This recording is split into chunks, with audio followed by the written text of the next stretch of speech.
Hello, hello, hello. How's it going?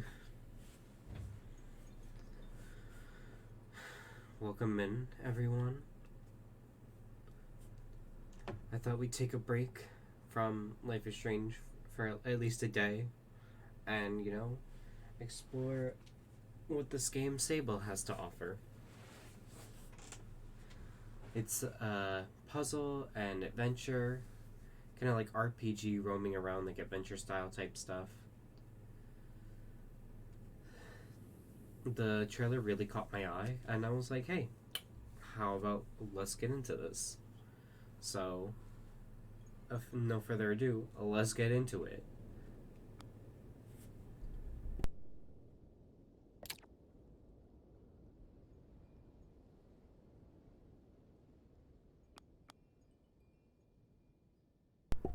Hey, Harm, how's it going? Welcome in. You've heard good things, that's good. The trailer just like really caught my eye, and I was like, this looks like fun.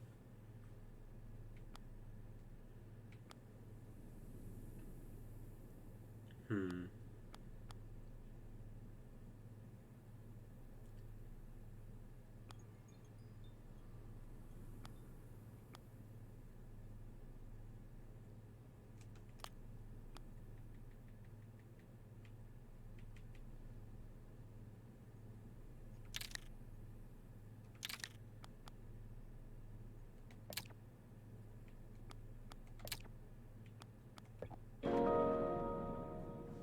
How's your day going?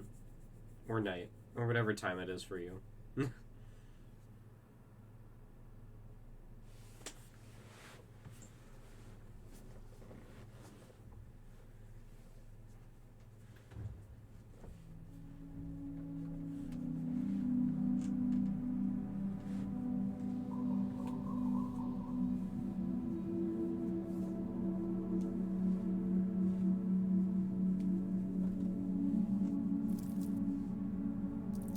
There's a bug. Just starting over Cyberpunk. Some friends might be getting together tonight, but I don't know how that's gonna shake out right now. Oh, okay.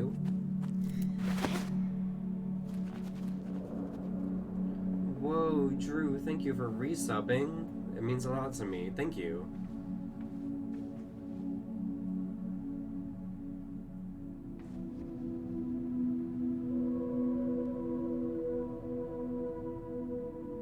That is some skull. So no head? Well, Harm, if your friends do get together tonight and you go off and hang out with them, that would be hoggers, indeed. Listened to FOMO a few times today already. The production is real fucking nice. Yeah, I'm really proud of Julie.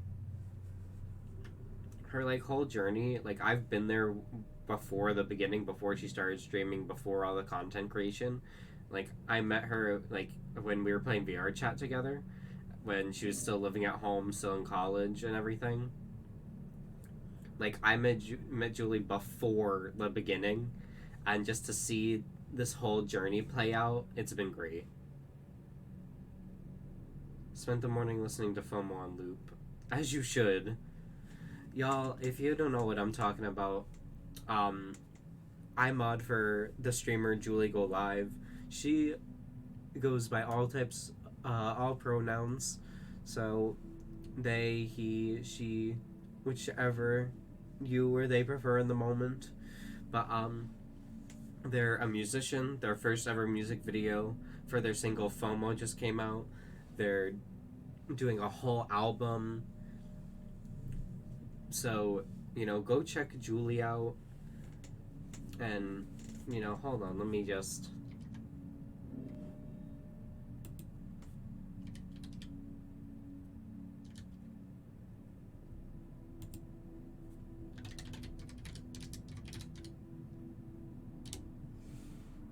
Go, go follow Julie. Go have a good time. Look at her content. She's a great friend of mine. I'm one of her mods and a friend, so watching her journey has been amazing. I also do music stuff, just not on the internet just yet, but maybe one day.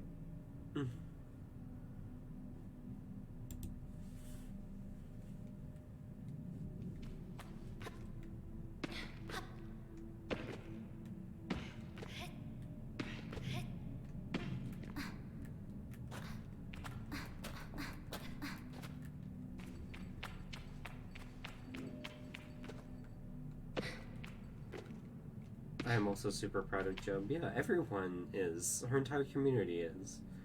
Um, yeah. I'm always happy to, be like, go check out other streamers and stuff.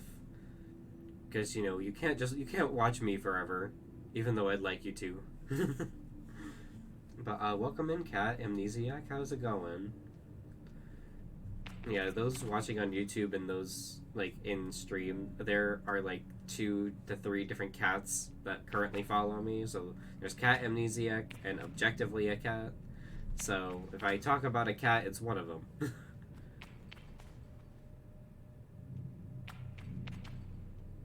Okay, there's a lot going on here. Oh, I can climb the face?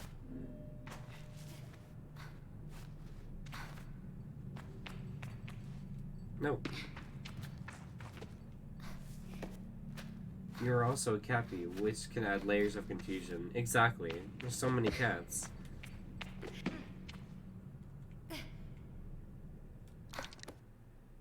I should head back to camp. Oh, this... Oh yeah, I forgot. This game is big.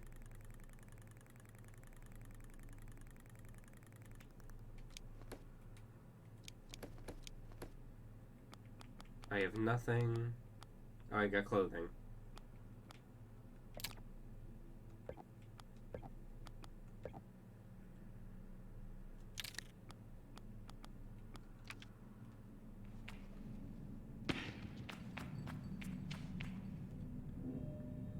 From what I saw, it was vibey, like Journey. Oh yeah. Yeah, Journey's kind of like the same setting of this, like, a desert. And also, like, how I played Season before? That's, open world, adventure type stuff as well, which I really like.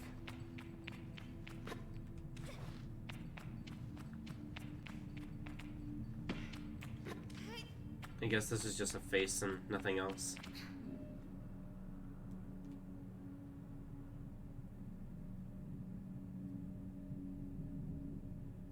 I like the art style. It's different from a lot of things I've seen.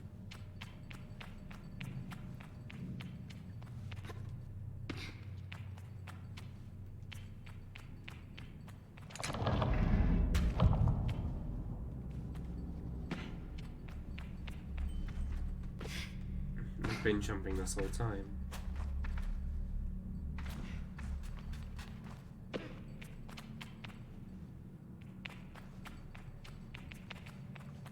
But how are all your days going? What's going on?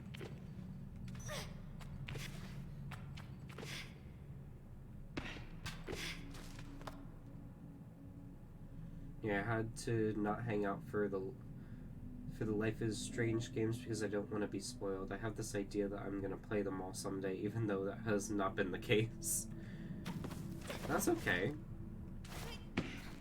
Take your time, check out what you want to play. Please tell me I'm not stuck. Please tell me I'm not stuck. Okay.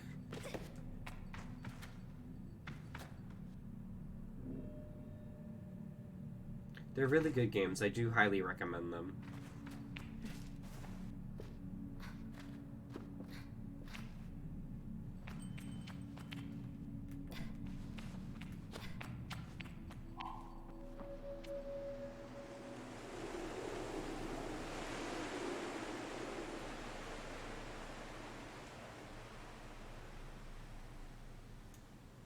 Luckily, I have an awful memory for plots, so I can play the Life is Strange next week and have no memory of it.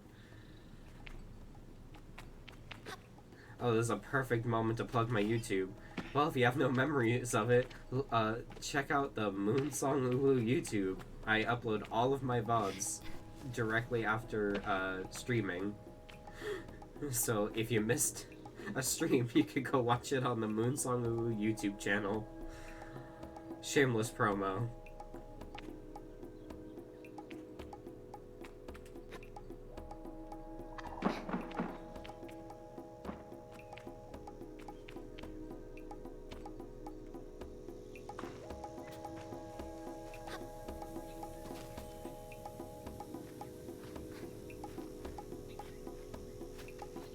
Oh, that thing's our stamina. Okay.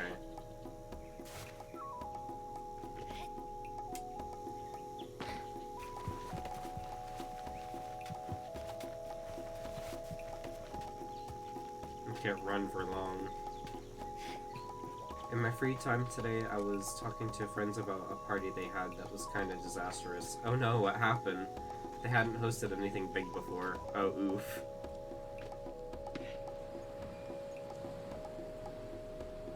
I hope everything still went okay. I mean, like, you said disastrous, so probably not.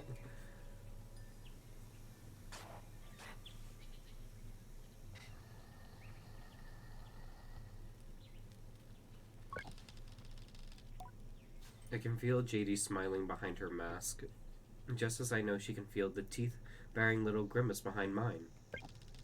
I'm nervous, and she's softly, sweetly amused in her eyes. I probably have very little to worry about. Just people you kind of know well not being the greatest when they get drunk really fucking fast. Oh, I'm sorry, Harm. You know, you have nothing to worry about, don't you, Sable? I'm not worried. I tell her I'm not worried at all. It's possibly the least convincing I've ever been. You can say that, my love.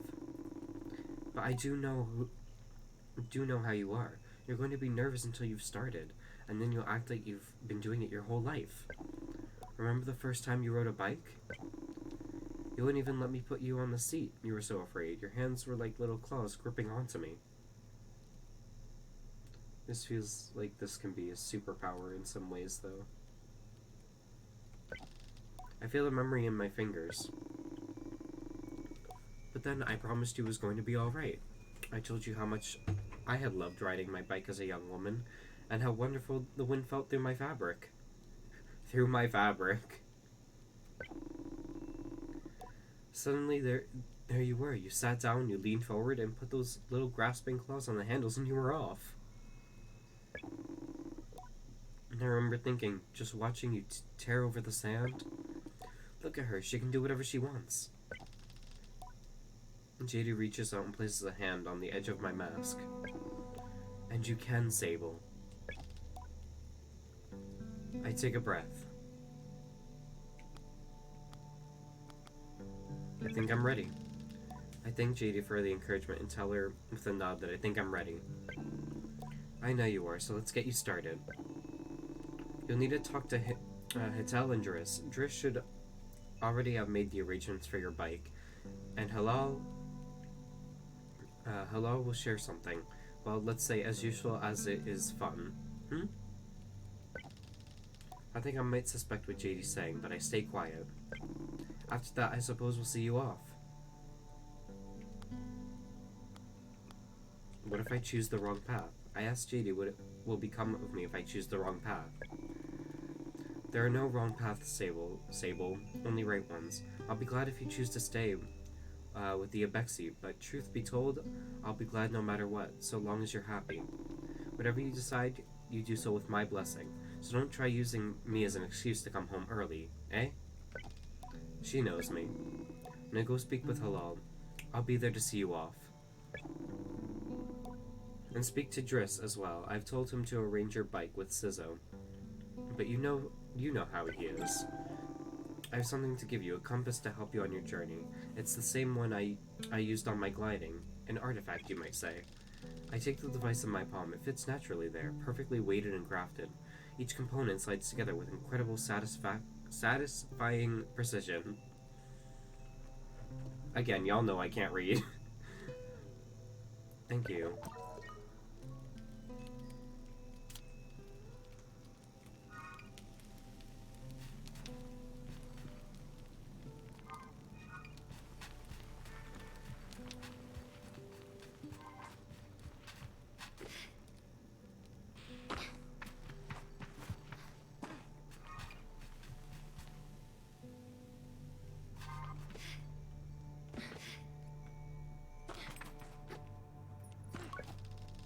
Though I've told myself not to be too eager, it's all I can do not to race up to Driss. Just as the camp manager, he's been difficult to get a hold of lately, but I know I strongly suspect that he's been working on my bike in secret. Perhaps it's extra beautiful or has some custom feature. What will its name be, I wonder? How fast will it go? Will my legs feel sore, or will I get used to it? Driss turns with a bit of a start. Sable, hello.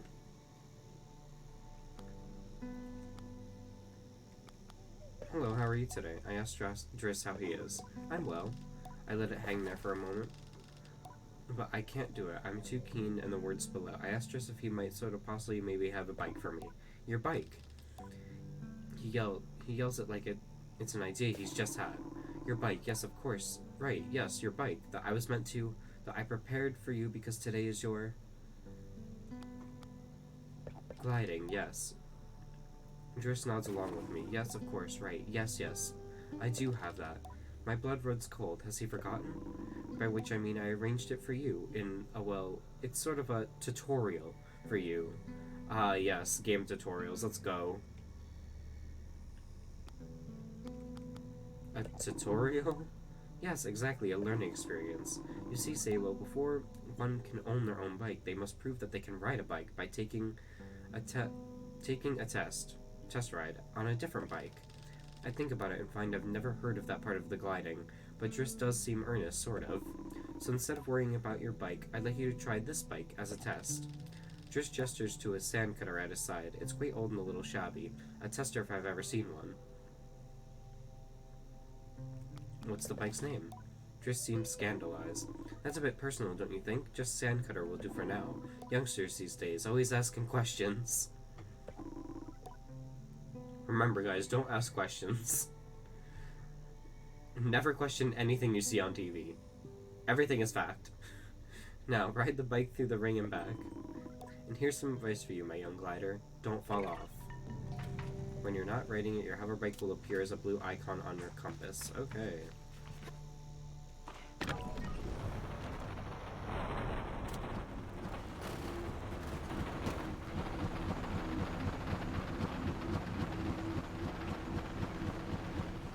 This is so slow.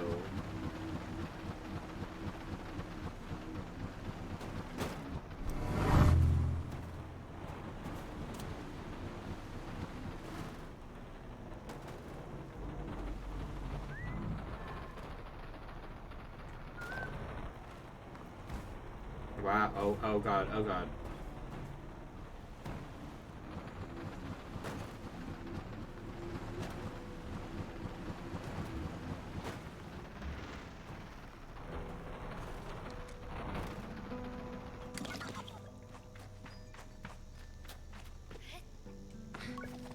I return to Driss, who somehow manages to seem caught off guard despite knowing I was coming. Sable, congratulations. How was your first pre-glide ride? Any strange rattles, unexplained hissing, small fires? What do you mean fires? Surely you'd notice if you were on fire, even a little bit. Was that a possibility? Well, obviously it didn't happen, so I think we're fine. Driss, is this bike dangerous? Well, he doesn't finish. Have you already been by Halal? Oh, right. I nearly forgotten about Halal and thanked Driss for the reminder. Before at least nudging him a little about the bike, I asked him if I'll still be getting one. Well, you're getting the use of this sand cutter. That's something, eh? You can borrow it to run your little errands. My little errands? And Halal's got something to show you, too. Help you out with more of that, mobility you're after. With my confidence in this exercise only lightly tarnished, I thank Driss very much for his help and his bike, and I depart for Halal.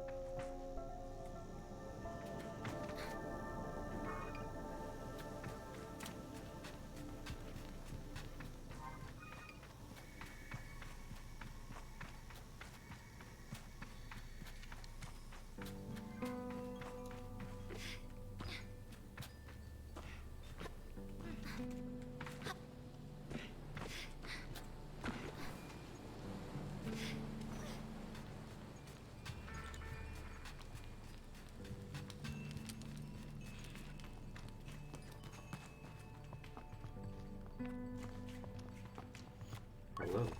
As I approach Halal, they give an enthusiastic wave. I've always appreciated appreciated Halal's verve and vigor. And on a day like this, I'm ready to match it with a touch of nerves for balance. Sable, take this. Halal hands me a small round stone. As it nestles into my palm, I feel a warmth not burrowed from Halal's hands, but emanating from within. I run my thumb over it, and I find it softly electric, like static on cloth. I didn't bring anything for you. Halal gives a tinkling laugh. Oh, Sable, you can make up for it when you return someday. I've just given you as a gliding stone. What do you feel? I tell Halal that I feel... electricity? Then you're doing it right. What you feel in that stone is openness. I look at the stone. It seems quite closed. Gliding stones are vessels for the perpetual. They suck up its power like little sponges and hold it there for you to channel. Right now it's empty or dormant and waiting for you to fill that up. I ask how I can do this. Take it to the temple ruins at the edge of the canyon. You'll be able to activate it there.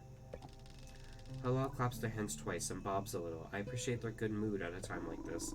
Come back to me once that's done. I want to hear all about it.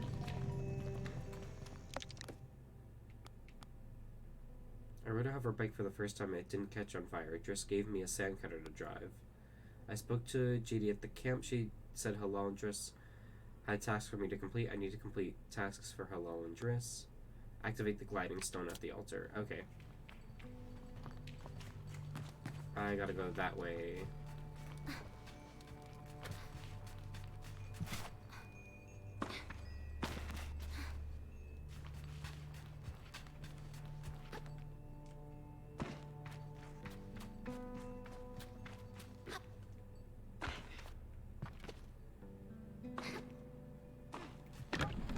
Let's go.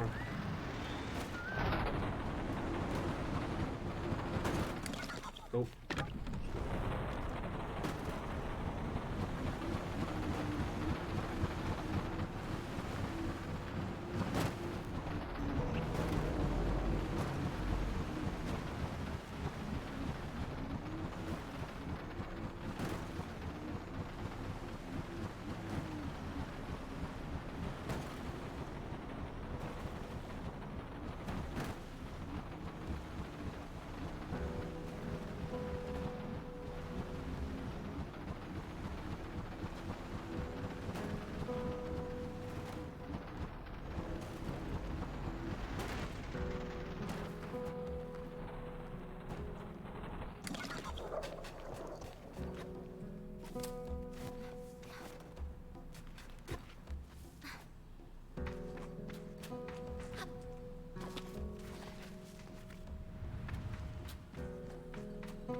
This is chill so far.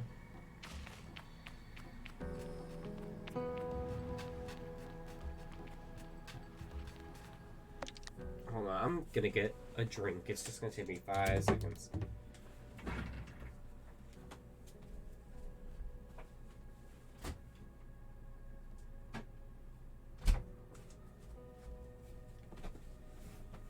Drink acquired.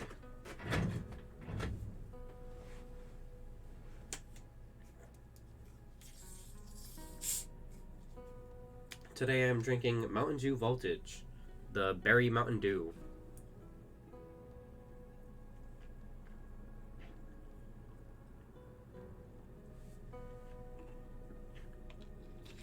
I don't drink water often and that's bad for my health, but I'm here for a good time, not a long one.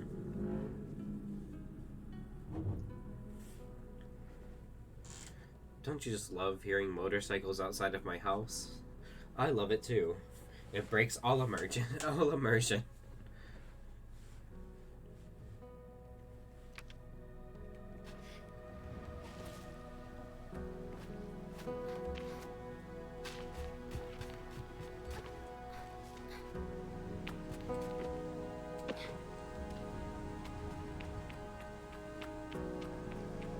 This guy's cool. Hydrate, doing it. Let's go.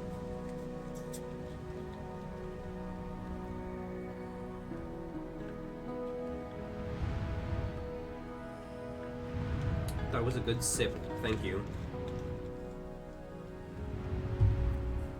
The music seems a little loud. I'm gonna turn it down.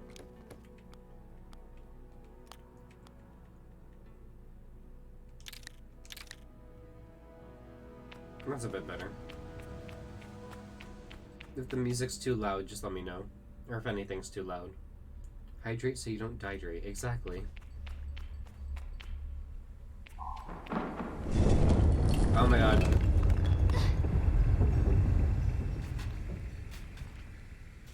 We broke the fucking shrine.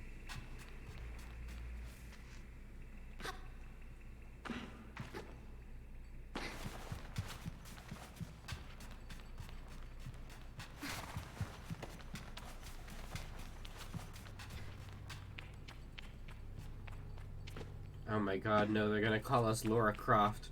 We're going into sacred places and fucking destroying them.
Okay, I'm back.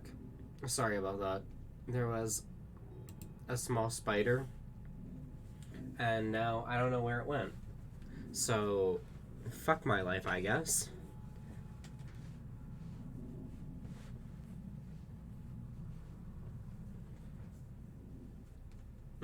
Don't like bugs. Don't like speeders. No spider.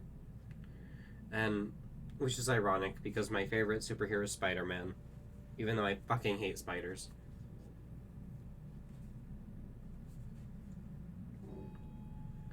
The stone thrums like the beat of the heart of a heart as I approach the altar. It feels right. I'm ready for Rahana to know me. I'm ready to know myself. Sometimes, but the frustrating thing when I watch the movie again, it jogs the memory. So like you're halfway through and you're like, this is a good fucking movie, and then you're like, oh shit, I remember the ending.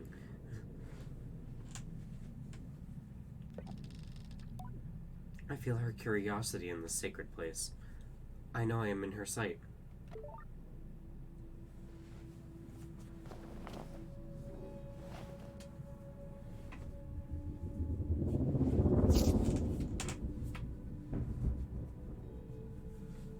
Magic.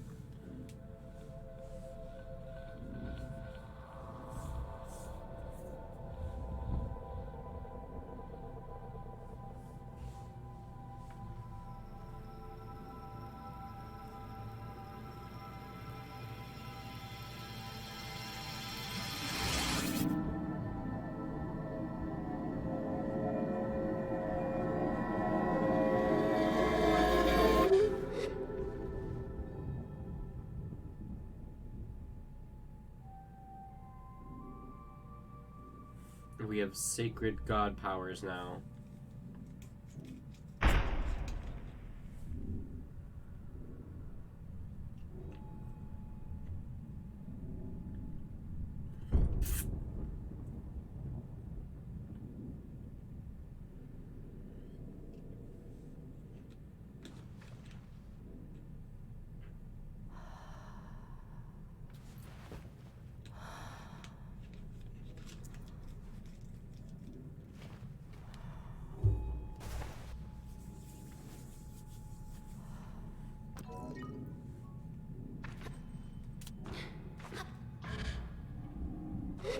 Oh shit, we can glide.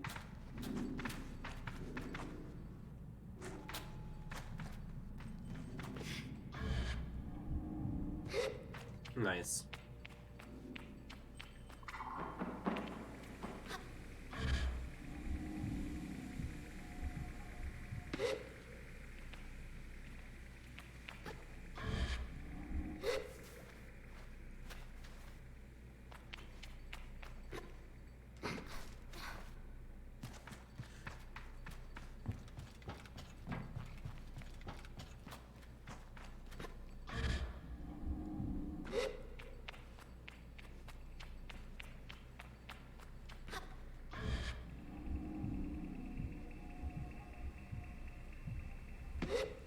I like that.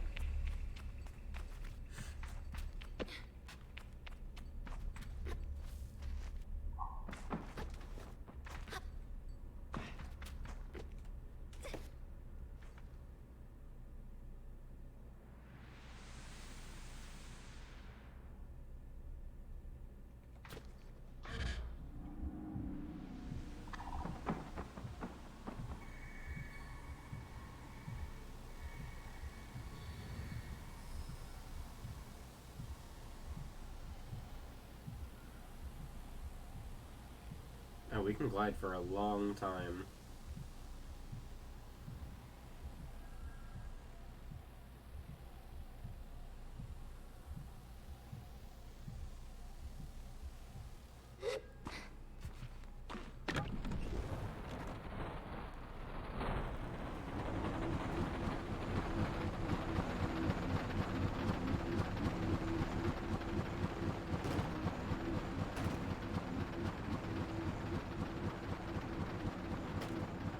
Yeah, Link in Breath of the Wild sucks compared to this lady.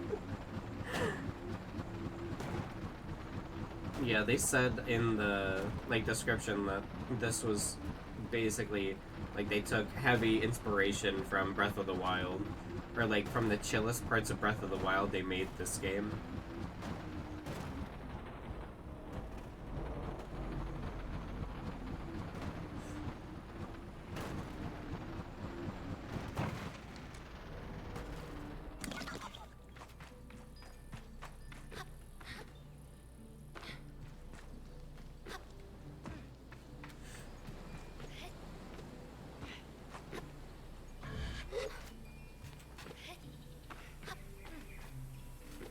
Hey guys, I got powers now. I'm cool.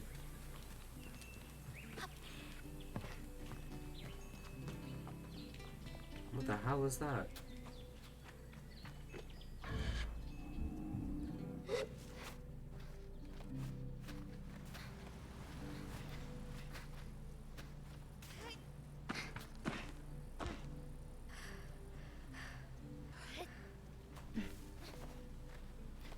Who are you?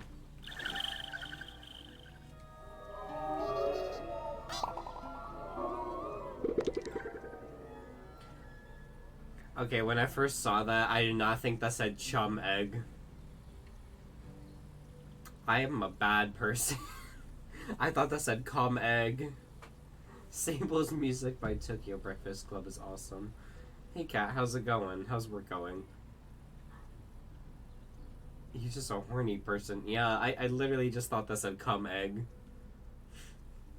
Offered up by the... Actually, you know, CH doesn't always make a ch sound. It could make a k sound. So this could be called cum egg. It's 4:33 and I just got to go for lunch. Hell yeah. This could be pronounced cum egg. offered up by the cums when planting themselves into the ground, perfectly smooth and hard as a rock. These eggs seem to float with how light they are. There must be a good place to deliver these. I normally go at 2. Oh, nice. Oh, wait, no, not nice. Oof, I'm sorry.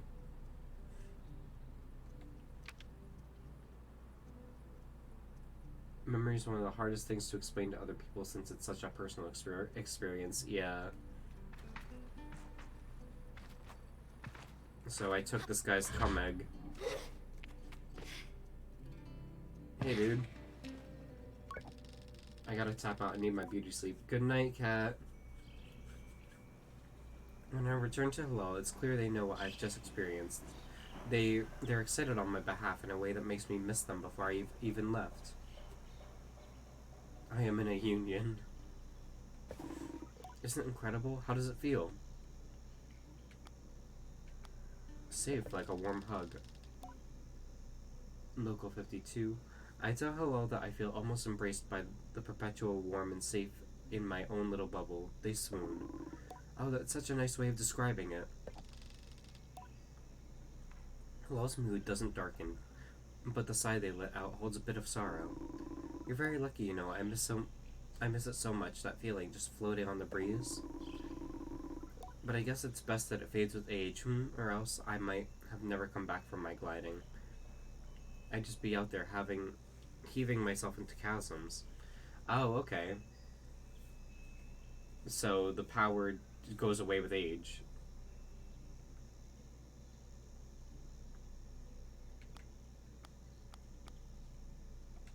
I'll leap into chasms for you. I tell Halal I'll throw myself into 1,000 chasms on their behalf, and they giggle.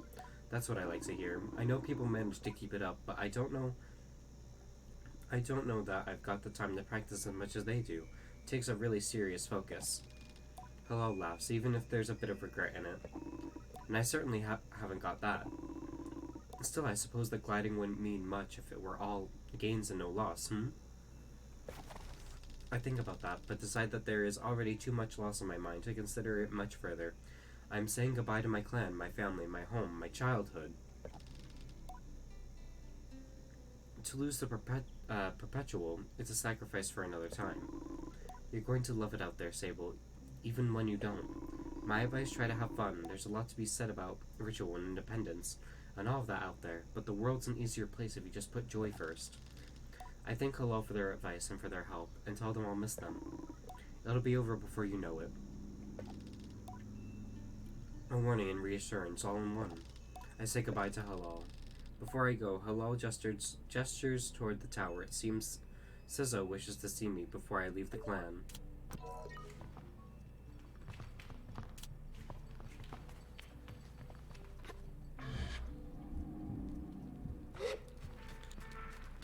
What are you? I'm logging in. Hello, Sable. Unread messages 0. Have a good day. Post box. So this is some kind of futuristic place.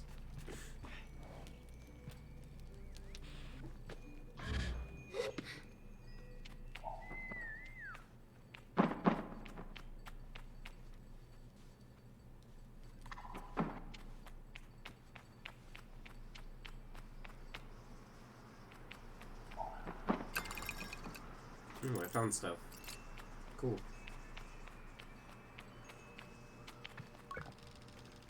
Sister was an outclanner to the Abixi, but I've known her for nearly as long as I can recall.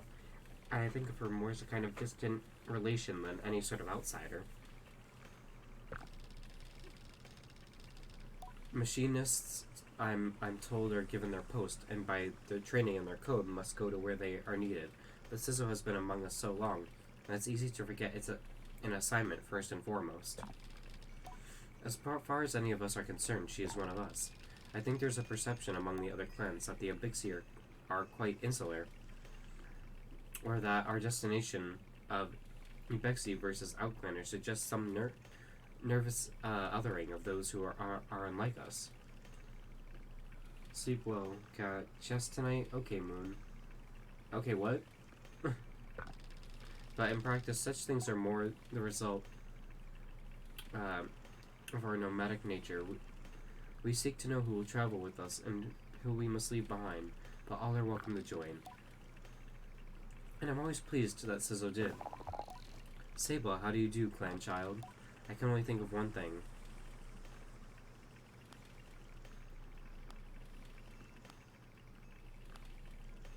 Better now that I'm getting a bike. Sable has a throaty quality to her voice, and it rumbles through her mess when she laughs. She's quite a serious person most days, and I am always torn between pride and alarm when I manage to make her chuckle. Yes, JD told me how excited you were. Sable sniffs. Sniff. She also told me Driss would be coming along to get your bike together, but I think he may have... I knew it. What? I hadn't meant to say that out loud, so I tell her I was just clearing my throat.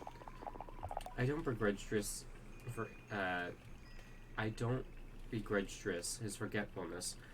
Were I tasked with so many odds and ends, I might be just as scattered, and besides, this will be good for you.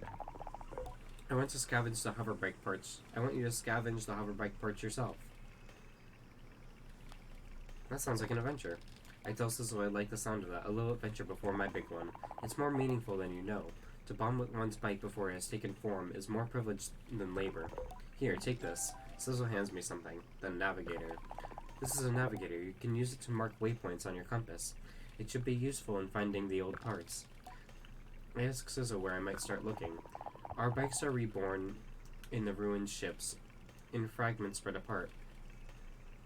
A good start would be the ship down there near the camp. You'll find another up on the Great Rock, near the other side of the canyon, and another behind the old dam on the hill. Use your navigator to mark that down if you need. You'll need to gather the control panel, a power supply, and a calibrator.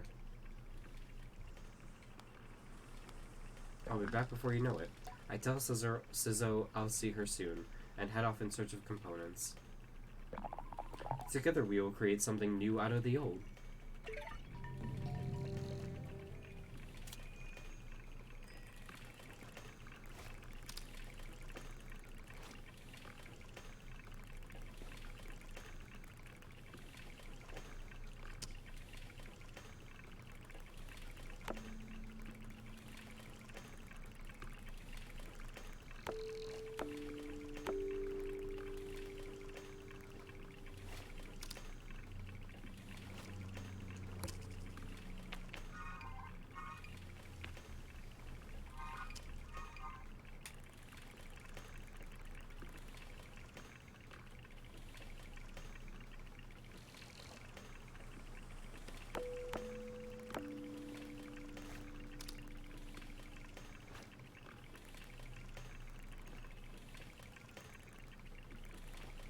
How do I get rid of markers?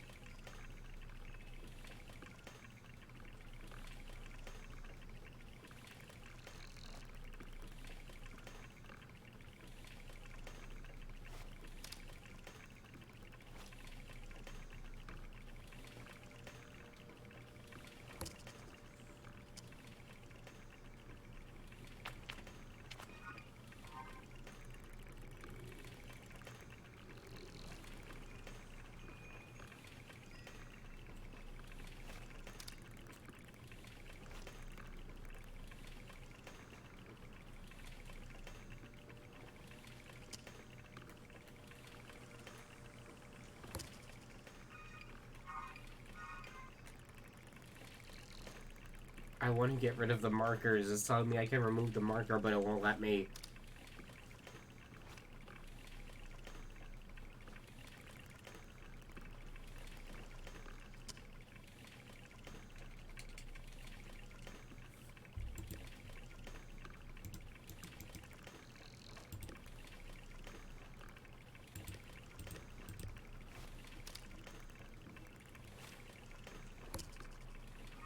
Okay, there we go.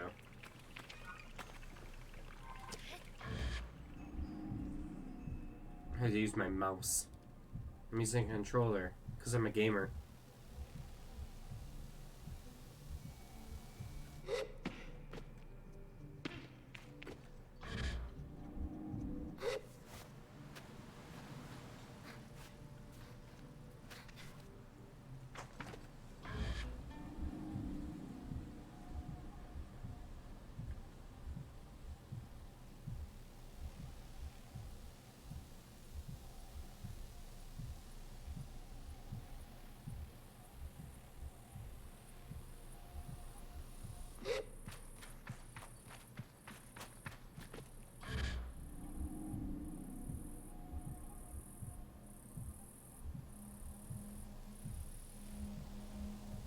cat poof of work time.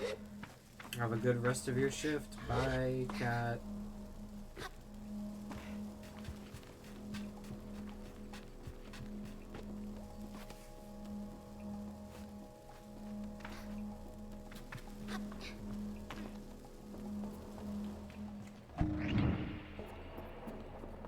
So they're just old spaceships around.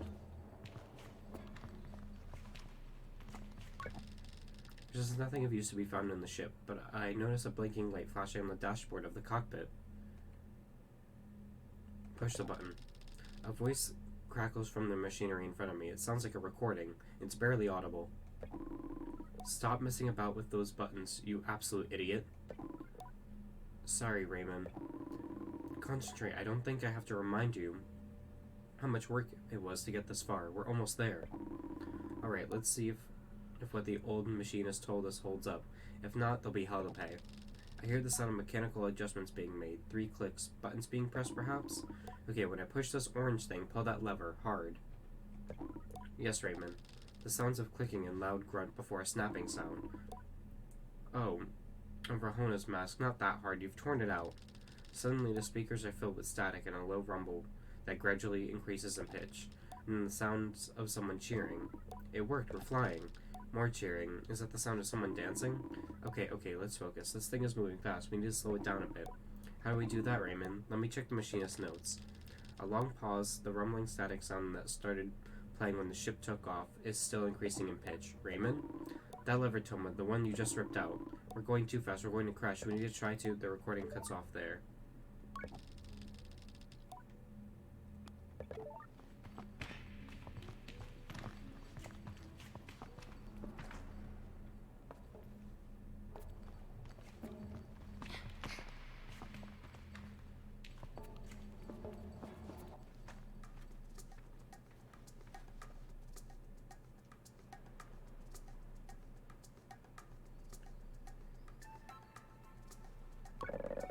Child. Are you looking for a calibrator? I am immediately on guard. Sama has always been a mischief maker and taking tremendous pleasure in tormenting me. In theory, I am older, more experienced, and should be more than able to withstand it. In practice, you won't find it there. I've hidden it. You'll never find it. Never, never. She never fails to get to me. You're a horrible child. May I please have it? I decide to be gentle and ask her, may I please have it? May I please have it? She mimics me terribly, all high and screechy. Despite my best efforts, I see. Oh well, too bad. Maybe you'll find it on your own. But I don't think so. I fucking hate kids. Sama laughs off my irritation, but I'm not going to give her the satisfaction. I cross my arms and try to effect a change. I'll give you the calibrator.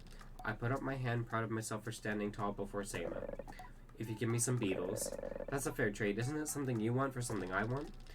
I try to decide if it's more mature to push her over and steal the calibrator, or to... I don't know how to pronounce that. But then I simply stifle... I graduated high school. But then I simply stifle a sigh and shake her little hand.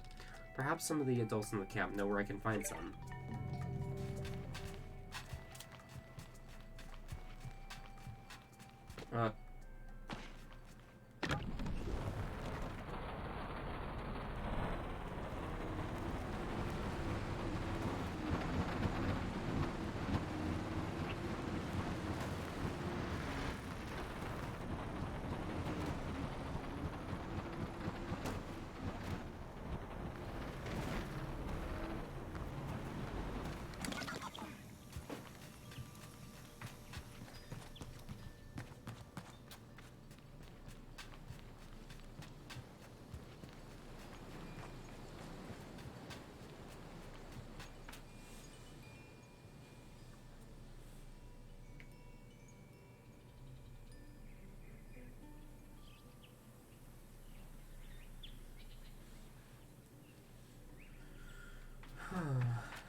Give me your beetles. I could ask about catching beetles for that awful little Sama.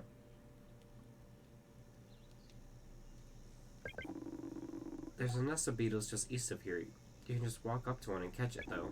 You can't. There's some seeds growing on the rocks around the nest. Drop a seed on the floor and the beetle will start eating it. Then you can sneak up and grab it. JD greets me warmly. Hello, little glider.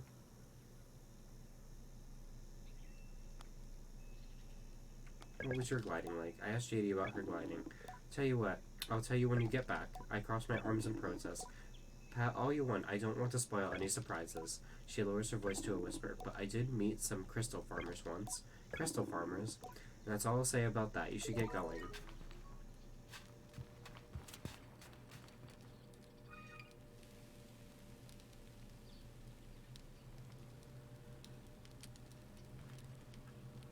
You said east of here?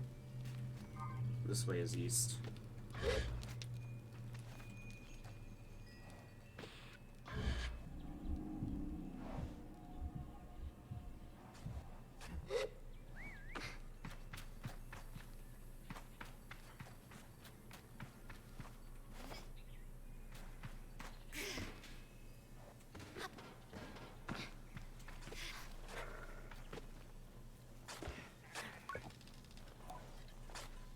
Mara's a man of few words, and he's nothing if not consistent.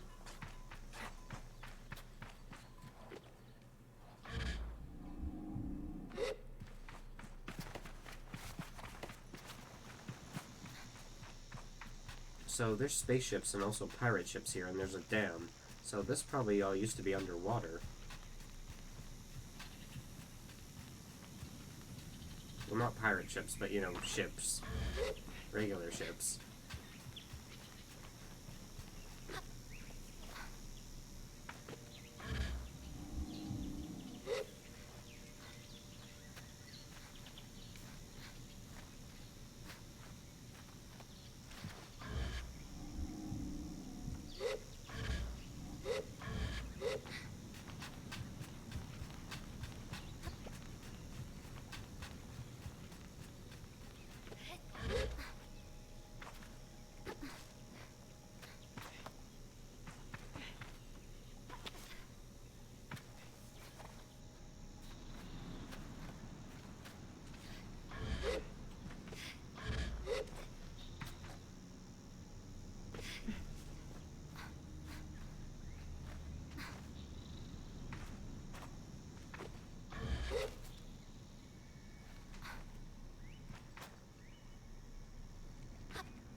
Come on.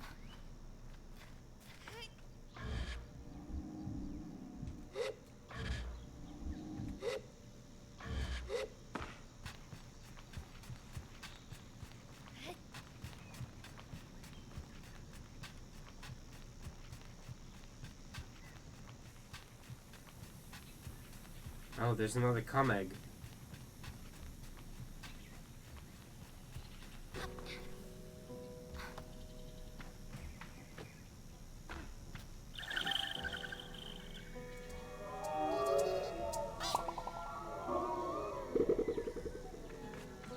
Nice, I got another egg.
that's not gonna work.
Okay, here are the beetles, but where are the seeds?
She said the seeds were on a big rock east from the camp.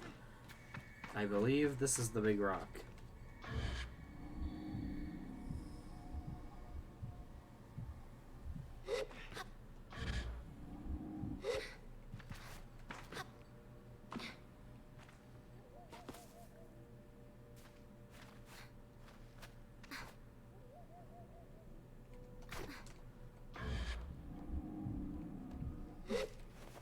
Climb for your life, child. Yes.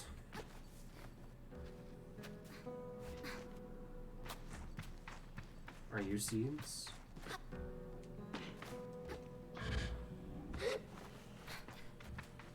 You are not seeds.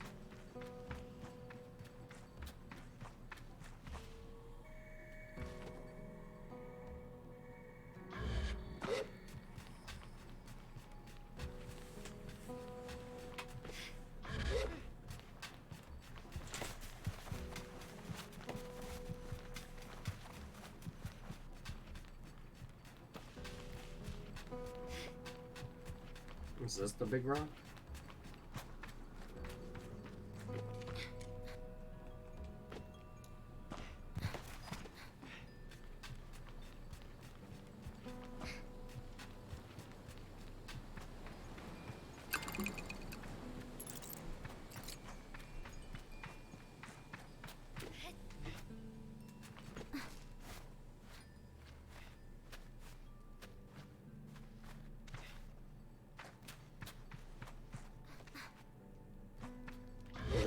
Lady, you lied to me. Where's the seeds?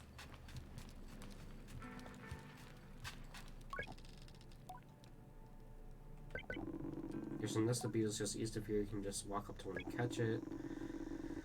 Growing on the rocks around the nest, drop a seed on the floor and the beetle will start eating it.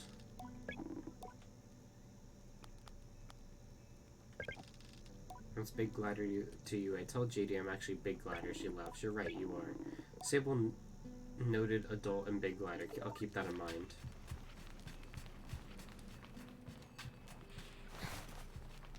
Okay, I think I know what the seeds are now.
Son of a bitch.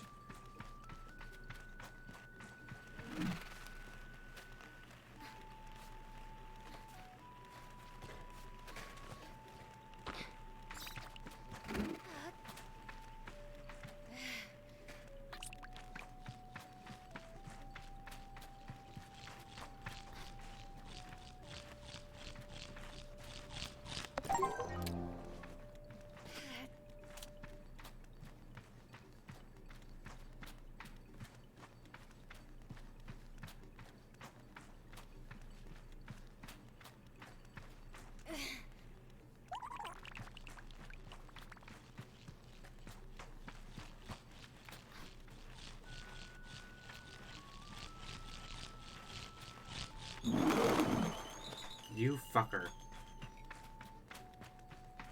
I was right there.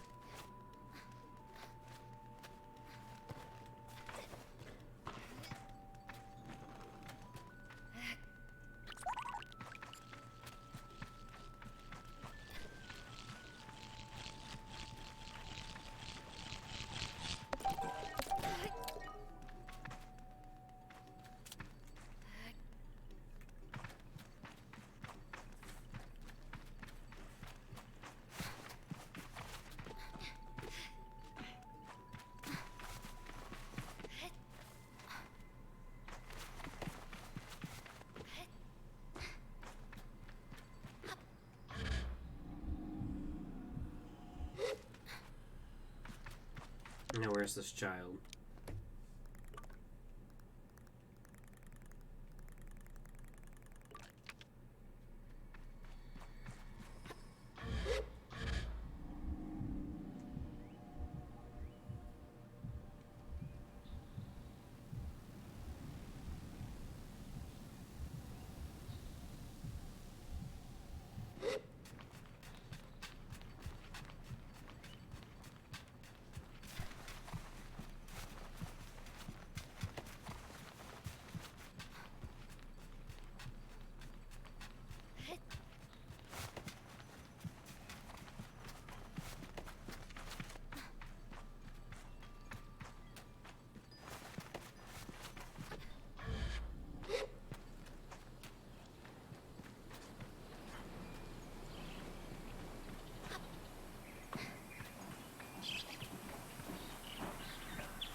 if she spent a lot of time in that cave under the camp, you could have a look down there.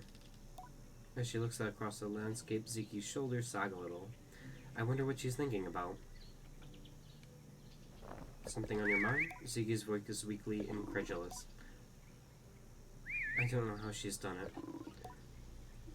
That's Alaria over there. I follow her gaze to a little speck in the distance, which I now understand is her daughter Alaria. You want me to get her? Does she need help? Ziki shakes her head. No, she's fine, and I'll get her. I'm just... She shrugs. Parenting. I suppose I'll know more about it when I'm older.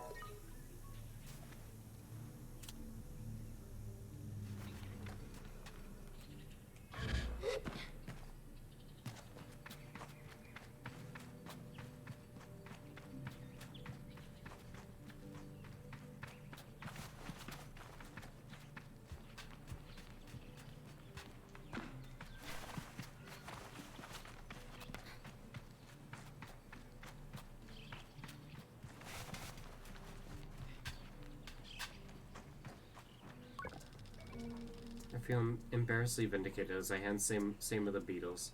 But rather than gloat, she hands me the calibrator and begins to cry. What have I done? You're leaving, and you'll never come back. Comfort her. She blows her nose and then wipes her hand on her tunic. Yara never came back after the last gliding. Aren't you sad? You were her friend. People leave, that's their choice. I tell Seima that Yara's allowed to do whatever she likes, and that if it's her choice to go, then we must respect it. I wonder if she can tell I'm putting a little extra weight in my voice, which I hope sounds like wisdom of age. You wouldn't leave forever, right? Not forever. I start to speak, but Seima cuts me off with a wail. Please don't go. I tell Seima not to worry, that I'll be back sooner than she knows, and I'm sure she pouts behind the mask. And I add that if I'm not back sooner than she knows, she'll be ready for her gliding by then, and she can come bother me herself. Promise? I say yes. Good, then I suppose I can come see you off. I thank her and say goodbye for now. How is it that Seima managed to contain so much chaos and verb in such a small form? Even now, there's something troublesome being dreamed about behind the mask. I know it.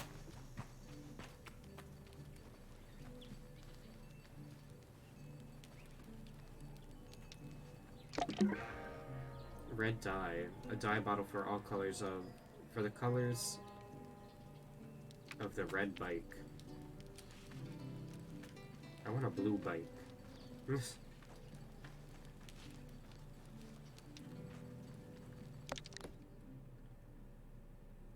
I found the atomic calibrator. Ships of old. Find the control panel. Find power supply.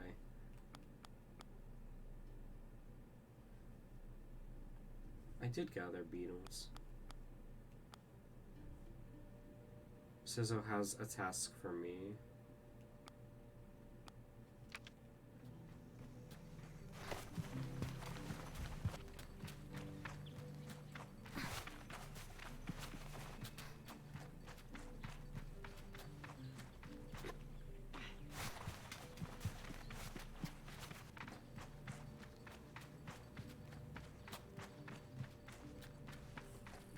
Taking a sip of my drink.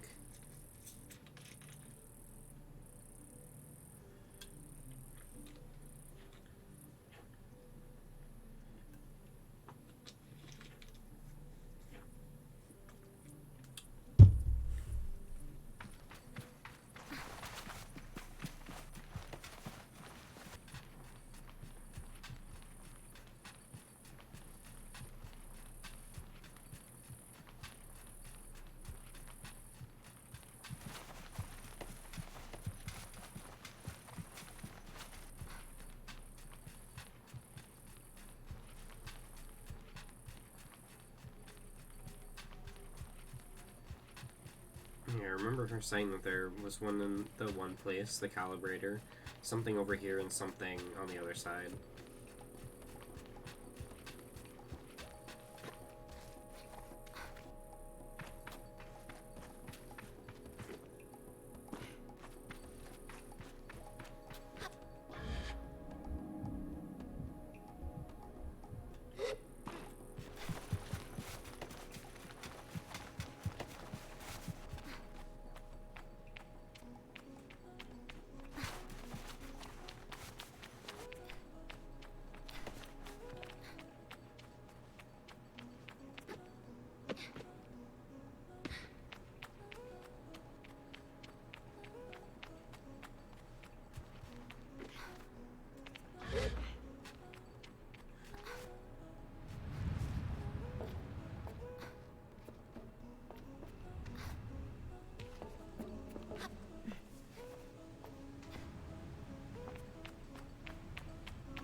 Control panel.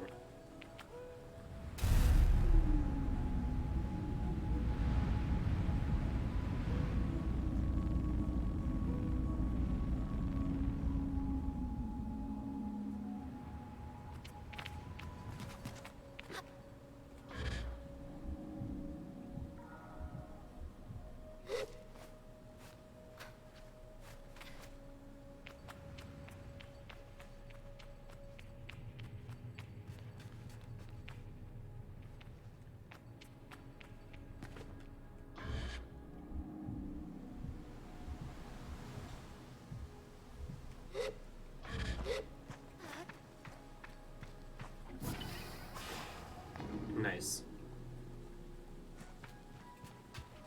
Easy chill puzzle.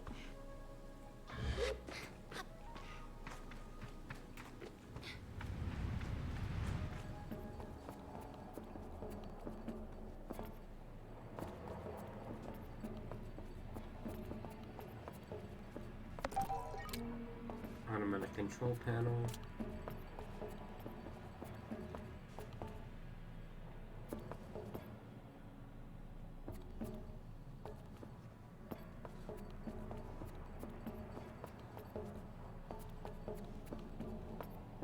If the lights are still on and that's like activated, these things still work.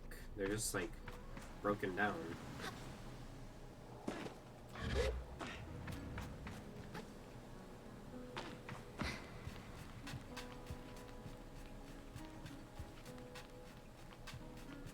There's spaceships and regular ships just everywhere. I can't wait to find out the lore about this place. It seems cool.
This music is really good.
Nice. Did not think I was gonna make it.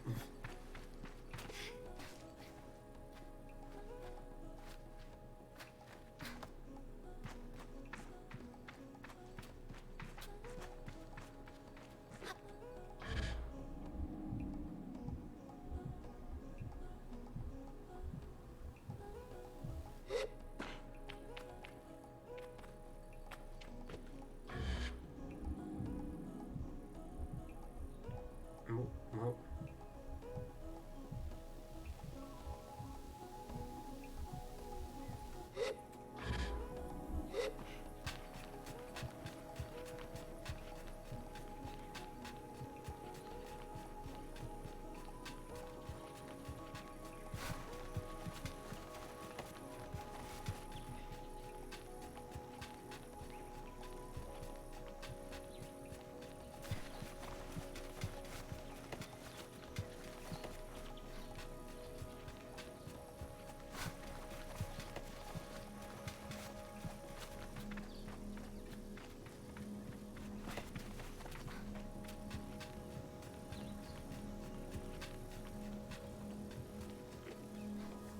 This was the first one I came to, right?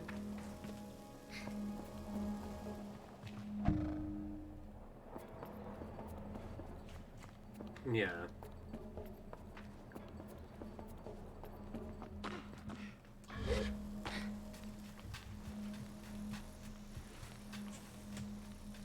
Fuck, where was the last one?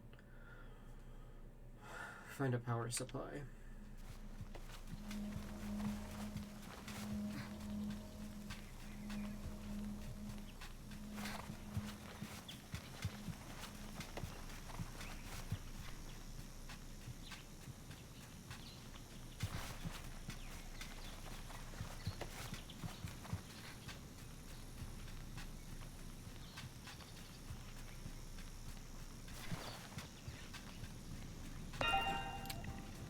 Sunshine butterfly.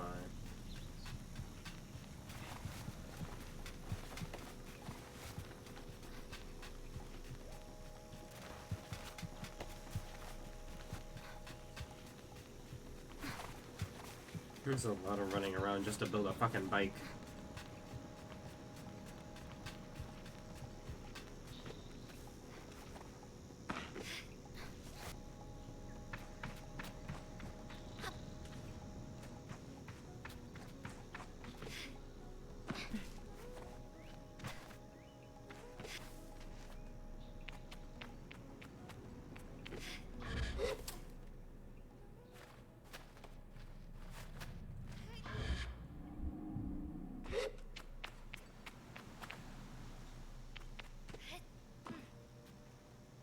No.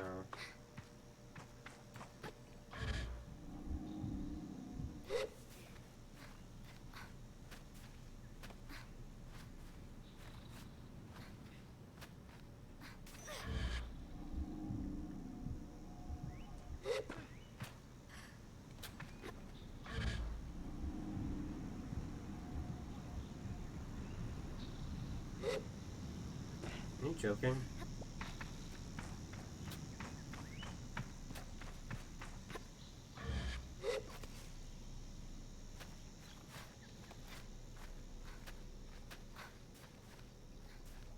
Oh, come on, you were right there.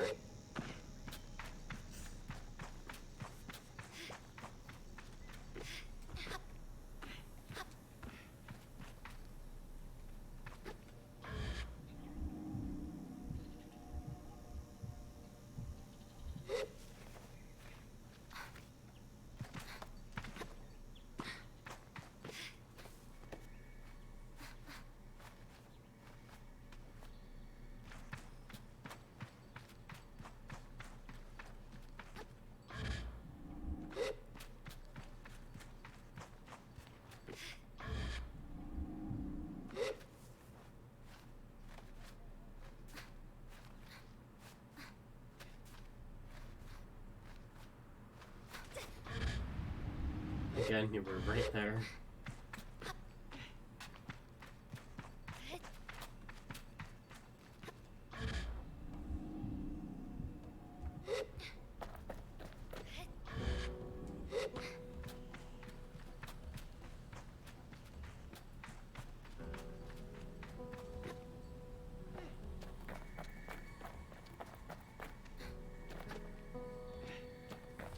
Hi, Bluenna. Today I'm drinking Mountain Dew Voltage to hydrate.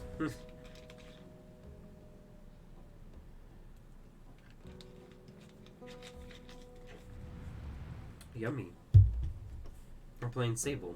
How are you?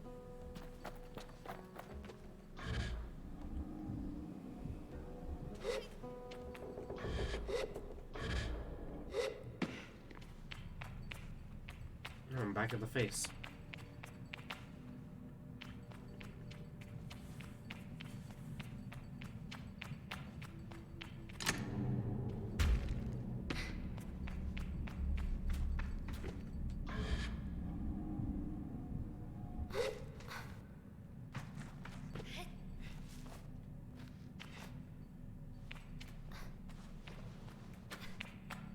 Dude, I don't even remember where I have to go for this third item.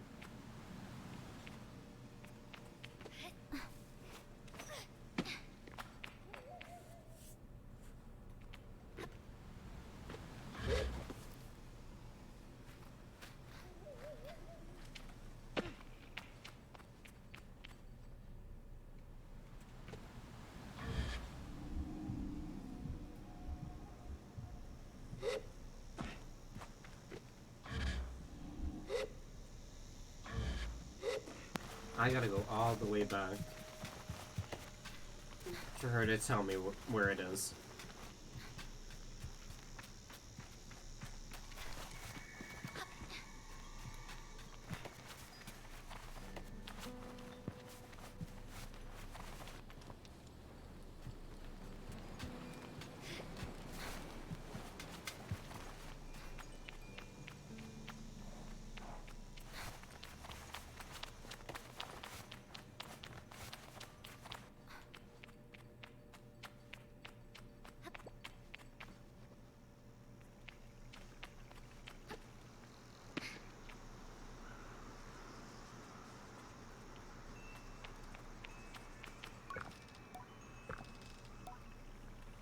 To find an atomic power supply.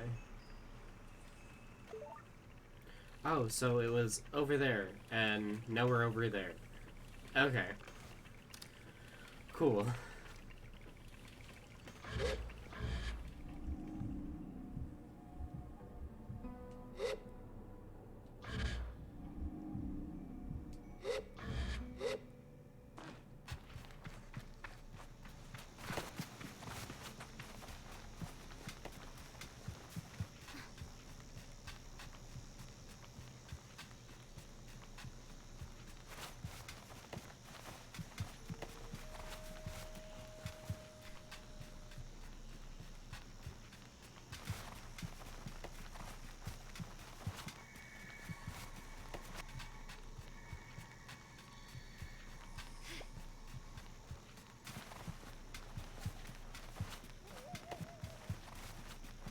How did I get so mixed up?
This is chill.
Okay, is this the thing I'm looking for?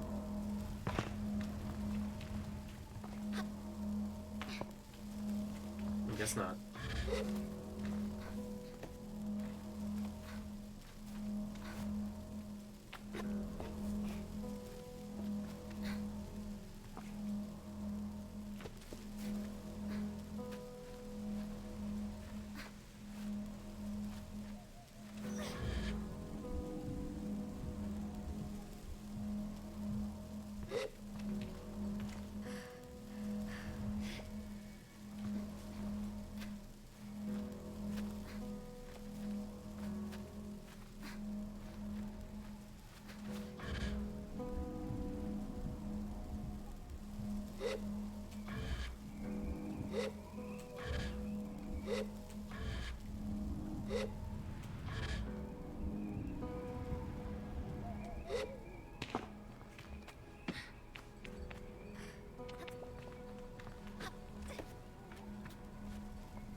Cuts. A cache of 100 cuts.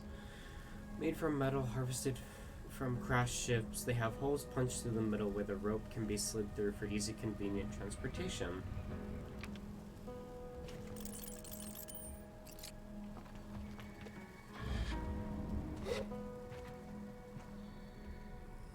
Okay.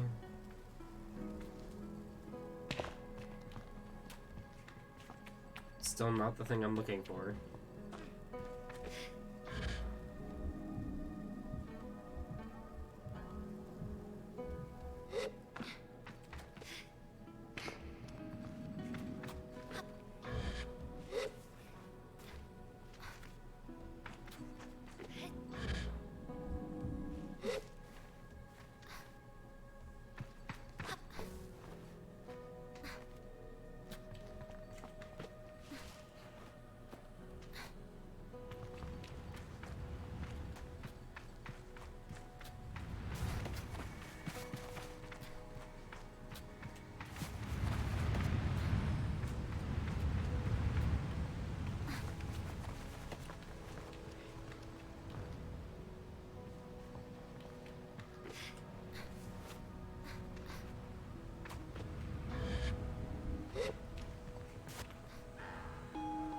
More money.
You know, this kind of looks like a power supply, right? So, why can I not take it?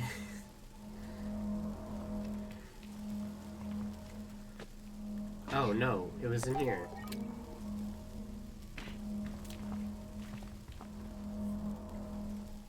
That's some bullshit, because didn't I come here before and I was in a tube and there wasn't a thing in there?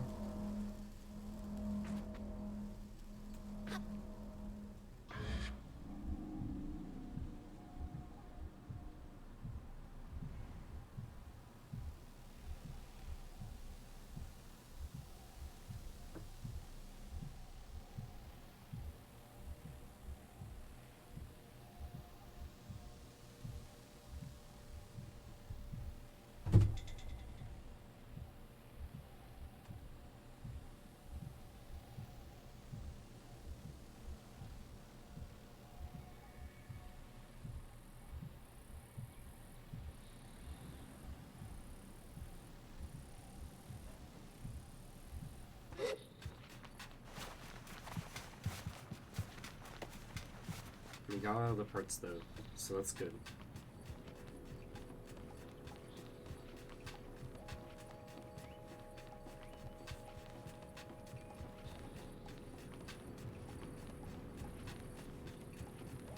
What is happening to my model? There we go.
Can you not get stuck on everything?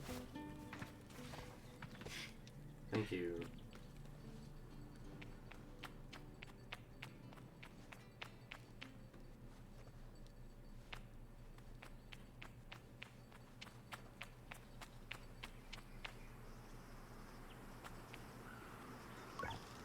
I return to Sizzle with the parts and it's as she waves me over that I feel a pang of sadness in my chest. When will I see her again once I'm gone?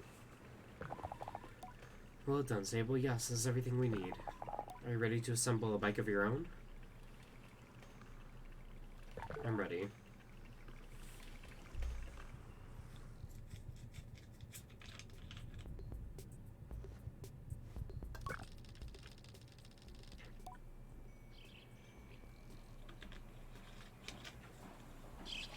Scissor relaxes in the workshop. It isn't that she's particularly rigid or anxious or ordinarily, but there's a certain calm beauty that one truly appreciates when Sizzo is in her element. Formerly known as Chris just subscribed. Thank you, Chris. How's it going? Welcome in. We're playing Sable. It's kind of like a roaming around open world game with lore. I wonder if in this way for machinists. What you must understand, Sable, is that the components you acquired, they fit together, not by chance, not by effort, but by nature. They belong to her. They have always belonged to her. All we are doing is assembling her from what she has already been. I nod and feel a soft buzzing in my ears. Among the clan, we believe that machines have names held for ages like deep secrets unheard by those unequipped to listen. We'll find this one's name together.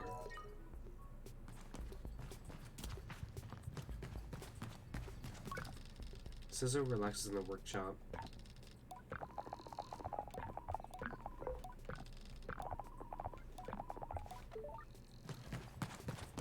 We've read that all already.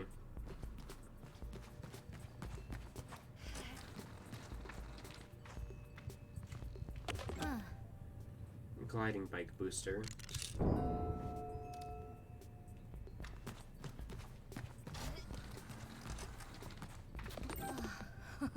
Gliding bike wings.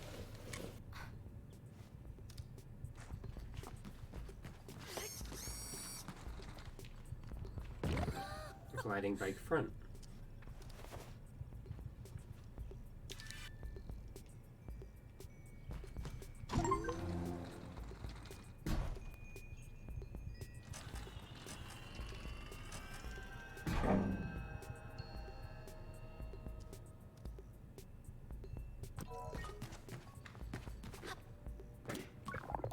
Listen. Sizzo tilts her head a moment, leaning closer to Sea Moon. Huh? All at once I know the hoverbike's name, Sea Moon. I say it in a whisper to let Sizzo know. I didn't even get to pick the name. It was just Sea Moon or Simon Sea Moon by choice. By fate. They know. They know I'm a moon. Sea Moon, Sea Moon. Well done, Sable. Does she want to go with me? She does, clan child. Sea Moon was a wandering spirit like you, I think. I tell Sea Moon that I am eager to know her better. Sizzo looks quite proudly at the both of us. You are ready, then, for the gliding. May all the gods turn their faces from you, Sable. An odd blessing, perhaps, but Sizzo is prone to such things, and I can read her tone that it is meant quite sweetly. You must learn to listen to Sea Moon. Sea Moon. To care for her. Seek my fellow machinists out on your travels, Sable. They will teach you the art of machine whispering. Oh, and here, take this. Machinist badge. It's a machinist badge. You'll meet plenty of my ilk on your gliding. Show them your worth, and they'll give you more badges. I thank Sizzo twice for good measure and give a bow. I am ready.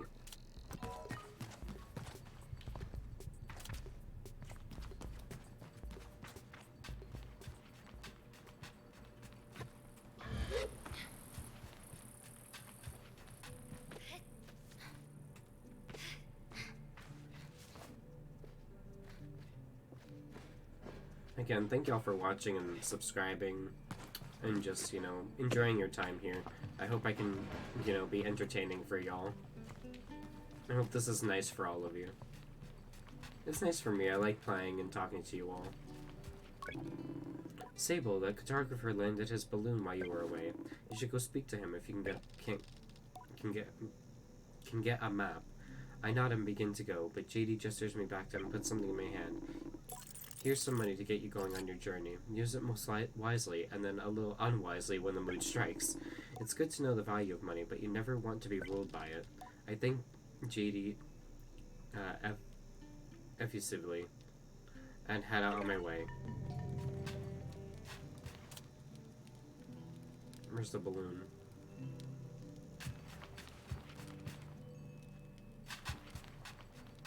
She says something about a balloon.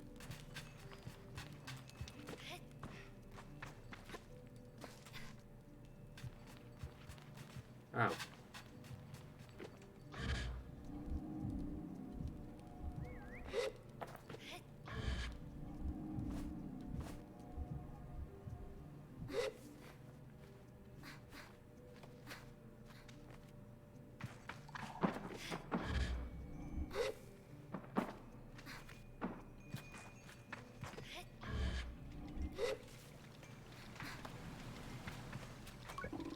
The balloon was more fun than the person in it. I approached the cartographer. Ah, greetings, child. I saw you looking longingly at my great balloon. Quite a piece of work, isn't she? She really is. I nod enthusiastically. It really is an impressive vessel. However nervous I get imagine being up there all alone. I wonder if anyone's ever fallen off of one. That's not to ask right now. Well, good to meet you. And oh, I should introduce myself. I'm Jordan. I tell him I'm Sable. Suppose if you come all this way to see me, it's probably a map you're after, eh, Sable? I would love a map. I told the cartographer I'd love a map. Of course you would. There'll be 50 cuts. I'll buy them out. Perfect, let's trade then.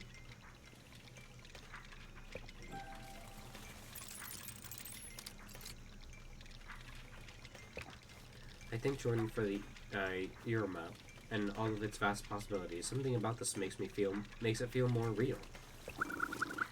Good luck on your gliding, Sable. I still remember mine. I asked how it was. Sure, I knew since I was a boy that cartography was for me, but I spent a little extra time out there just to enjoy the world. Speaking of, keep an eye on the skies. I have plenty of my colleagues out there, and they'll have more maps to sell you from Hakoa to the Sodic Waste. I thank Jordan for the tip and say goodbye. Farewell, child. Fast travel. You unlocked a piece of the map. You can navigate the map screen in the pause menu.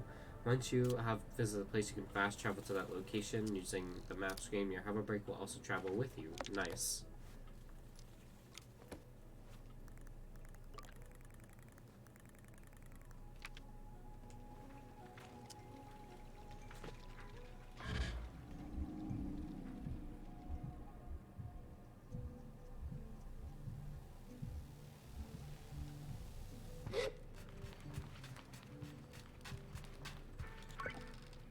return to JD with the new lightness, and it makes the weight of my departure feel heavier still. What a strange day. Sable, is that a badge you've got there? Look at me, JD. I'm already gliding. I take up the badge and hold it out for a closer examination, so close in fact that JD chuckles and has to take a small step back. Sissa must have really felt you earned it. Well done. I give a bow of thanks. Well, Sable, if you keep this up, you'll be headed for the Master Caster in no time. I tried to think about going to a Master Caster, but it seems impossibly far away. Imagine choosing what I want to be. Imagine choosing what I want to be forever. I know what you're thinking, but don't worry about it. You'll get plenty of badges when you're out there, and once you've got 3 alike, you can trade it in for that mask. This reminds me a little bit of the Ghibli movie we watched in Jeb's Discord, Nausicaa of the Valley of Wind. Oh yeah.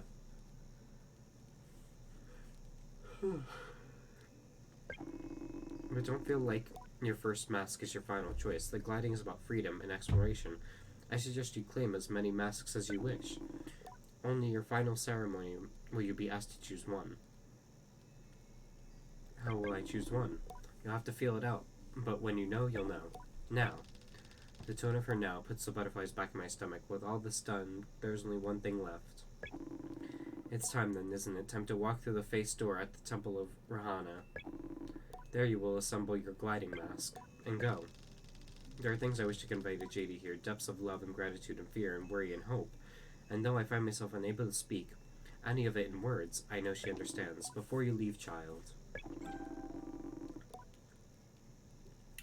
They are dyed with the traditional Abexi maroon, and I hope to provide great comfort in the desert. When you leave today, you will no longer be Sable, clan child of the Abexi. You will simply be Sable, and the rest will come. But no matter what you are, no matter where your journey takes you, I will always know you, I will always love you, and I will see you again. I don't know where my journey will end, but I know where it must begin, and I am ready.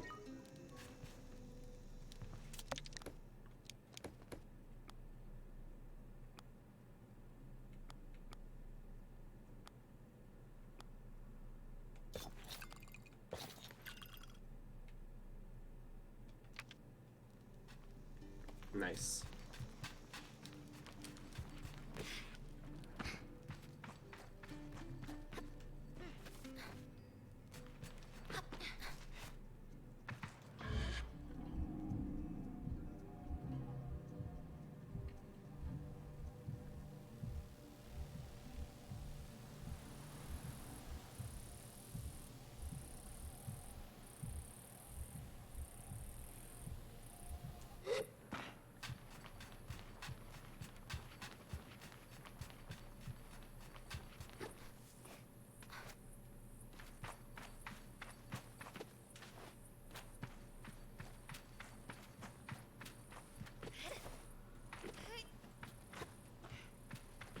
Oh, it's open now.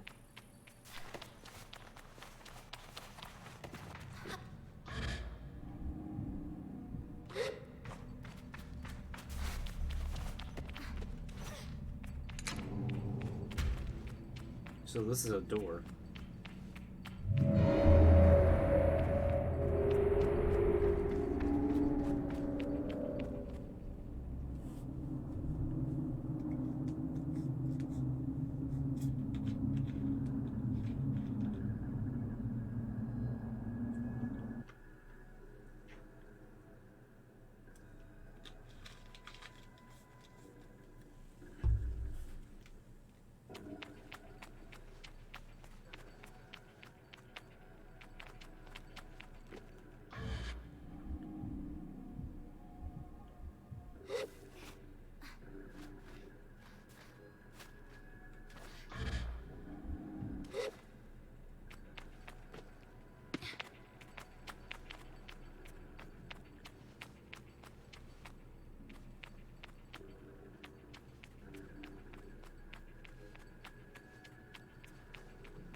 Why are they gonna make me go through a maze?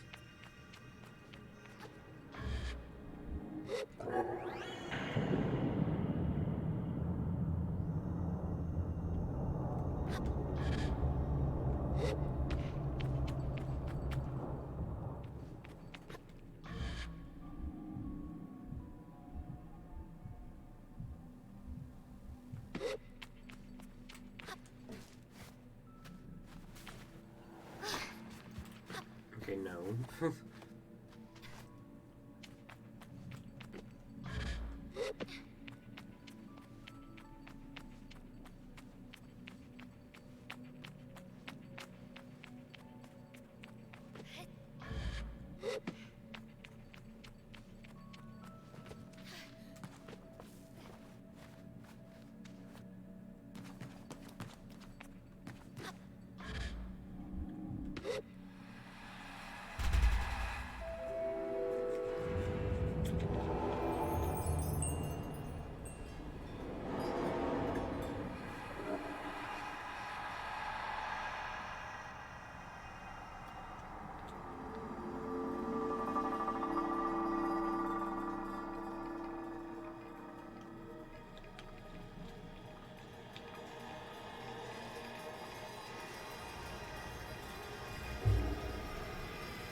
Nice, we get a cool mask with horns.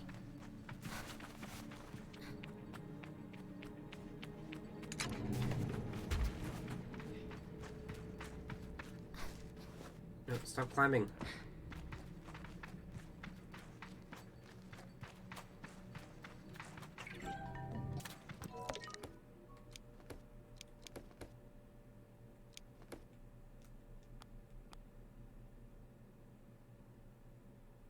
Mask worn by those in the Sansi made of bone. The ones particular to the Abixi are made from the skull of a mountain goat.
It took me 2 hours just to get past the opening part. Oh my god.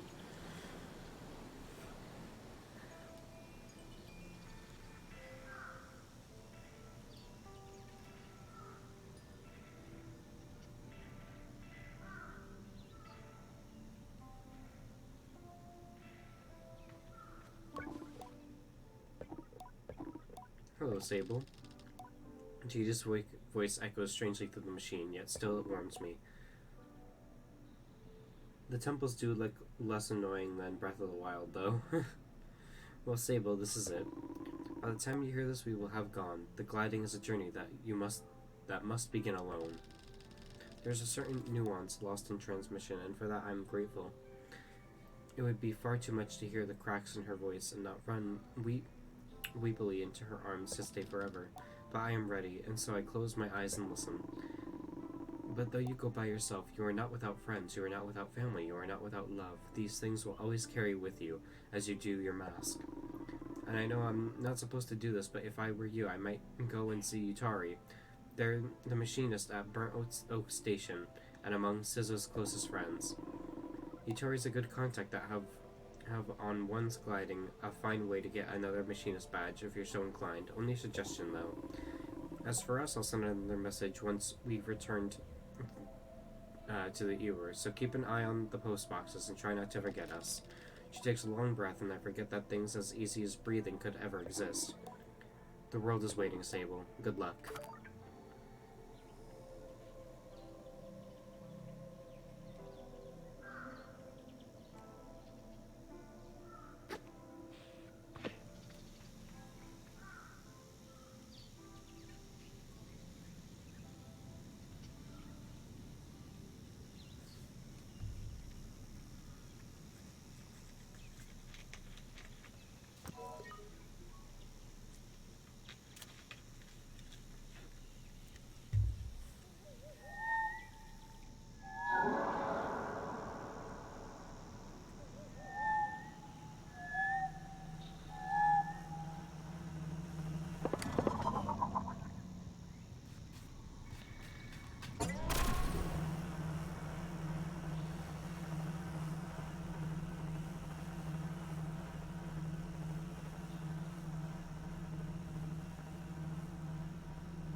Sable.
Oh, another comment. Let's go.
Bruh. You know how to climb. Go.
could literally just go anywhere.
The wind tower.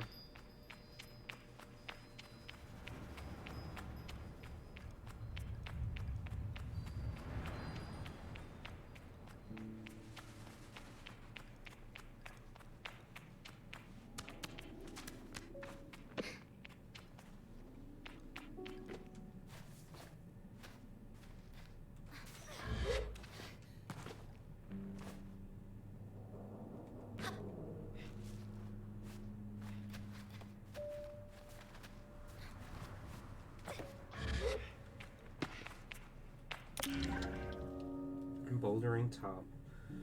Though they won't help me climb further, the hand wraps and lightweight fit of the skier are great for making scaling mountain heights more comfortable.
Nice, I got it working.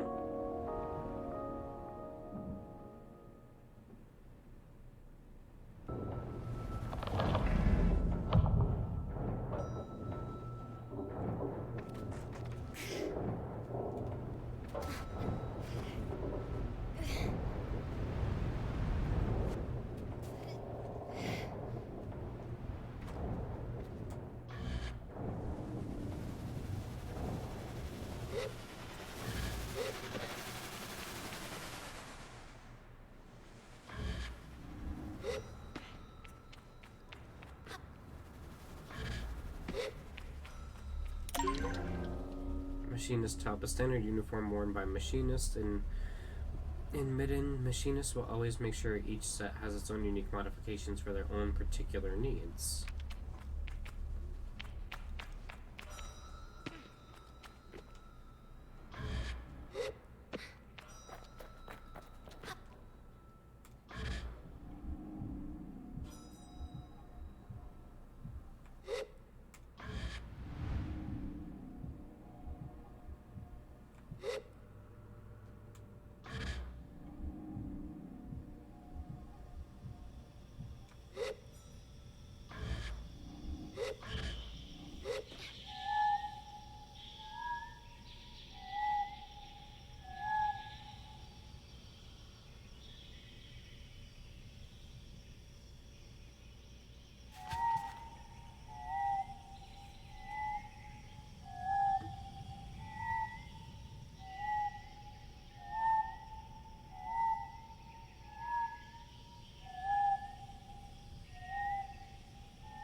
Well, I guess my bike is gone. That's cool.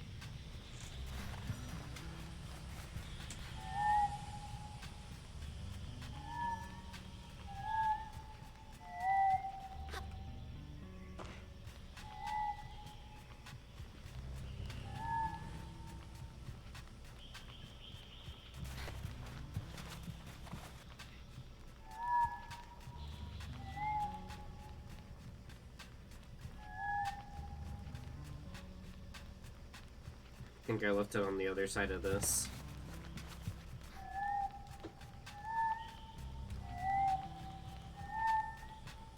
When I call it, it's supposed to come to me, but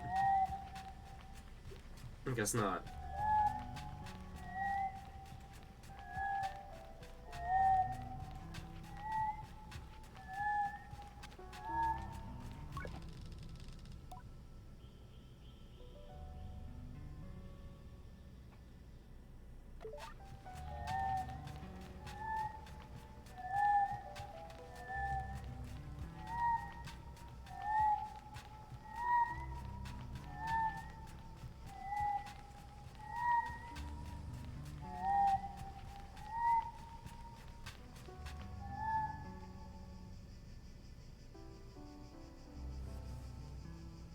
Dude, that's fucked.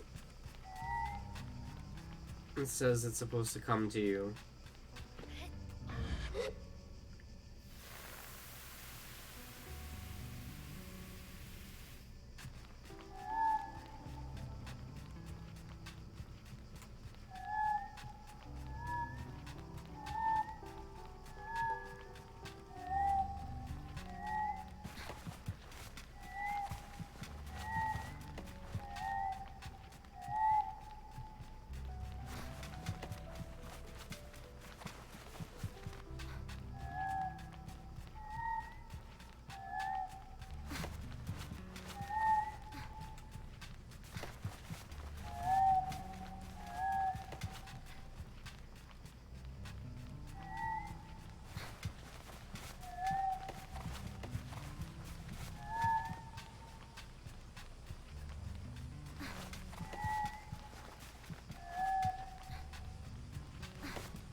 I guess this has become Search for Bike the video game.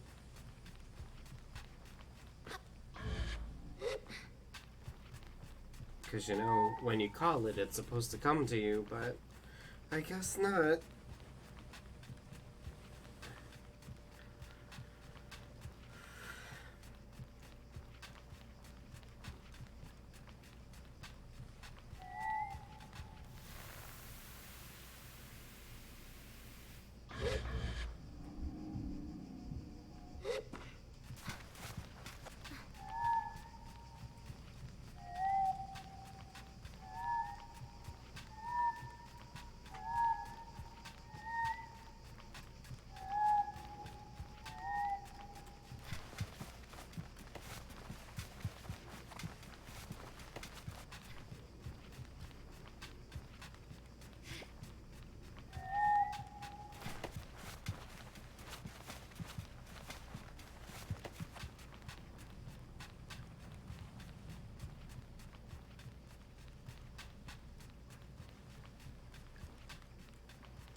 Yeah, it just stayed there.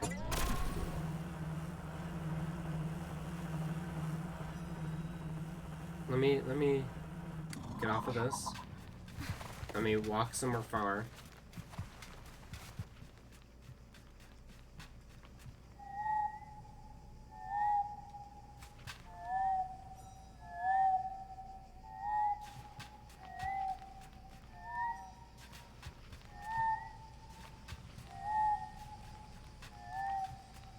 Okay, so it just doesn't. Cool.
As soon as there's just a fast travel, load the bike nearby. That's an annoying and emerging messing fix. Yeah.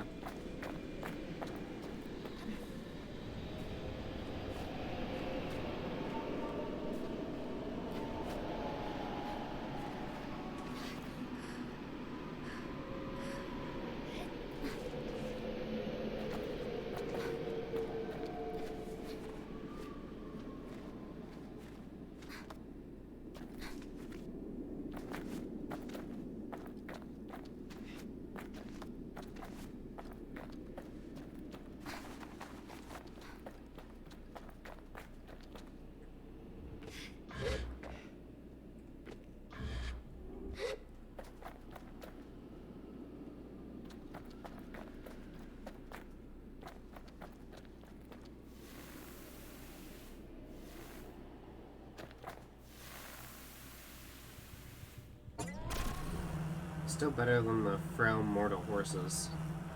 Yeah.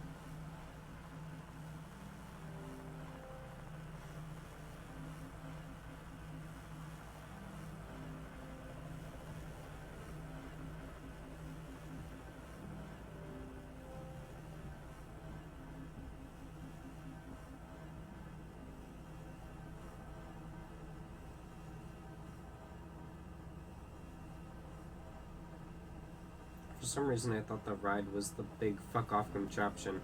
Must be grabbing details from some other game.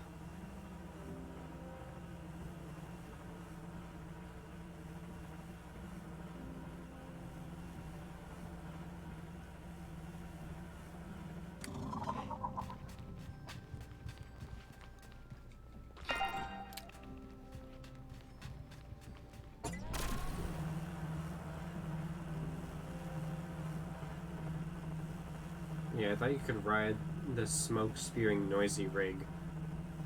Oh.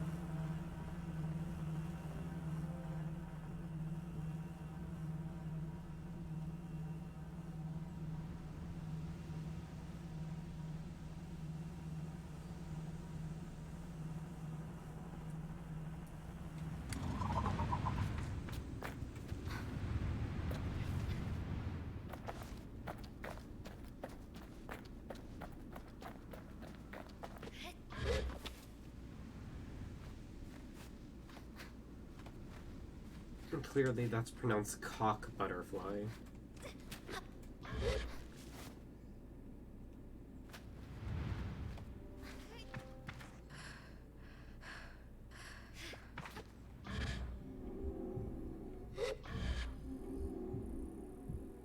Fuck.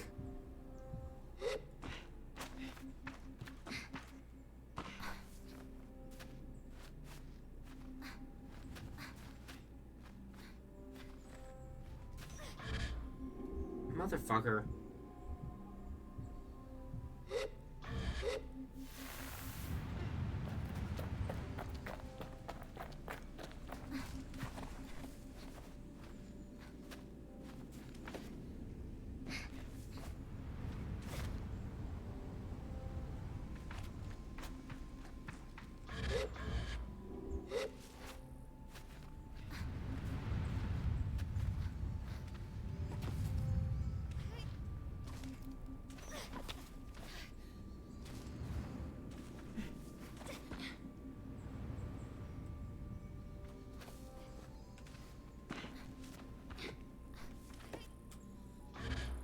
Go, go, go, go, go, go. Yes.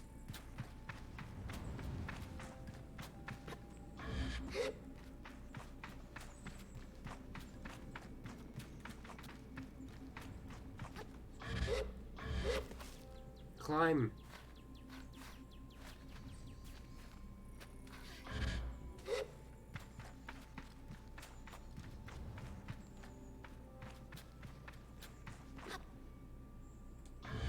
You could literally climb everything in the world before, but now it's a problem.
Finally. Damn.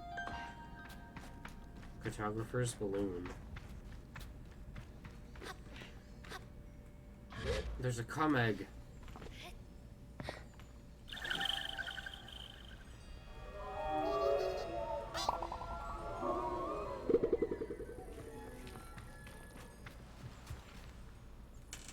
This is what I meant to do earlier. Yo, thank you for resubbing for 2 months. I really appreciate it, Chris. I'm gonna set up like some sort of system like where I do something for resubs. I don't know, but thank you for resubbing. It means a lot to me.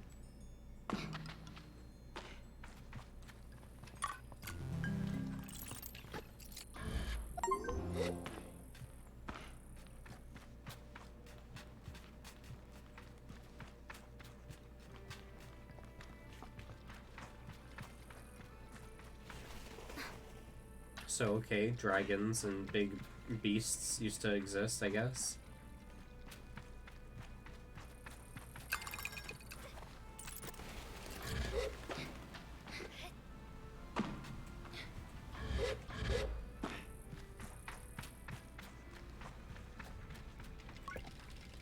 My presence surprises the cartographer, which in turn surprises me.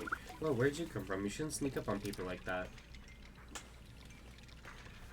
It's not worth explaining. I clearly came from below. Can I buy a map? Here's what I have.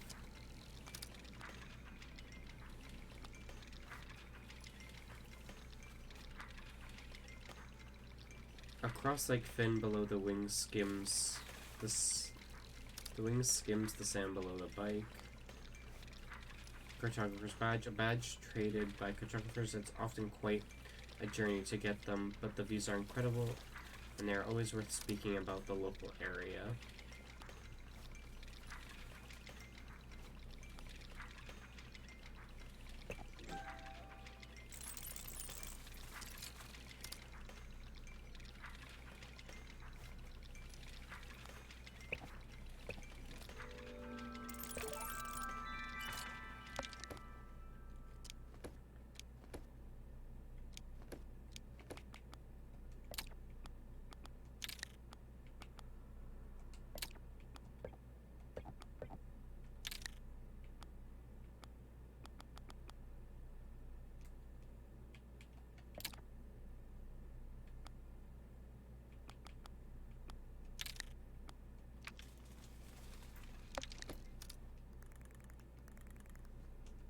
Nice. You can't go in there.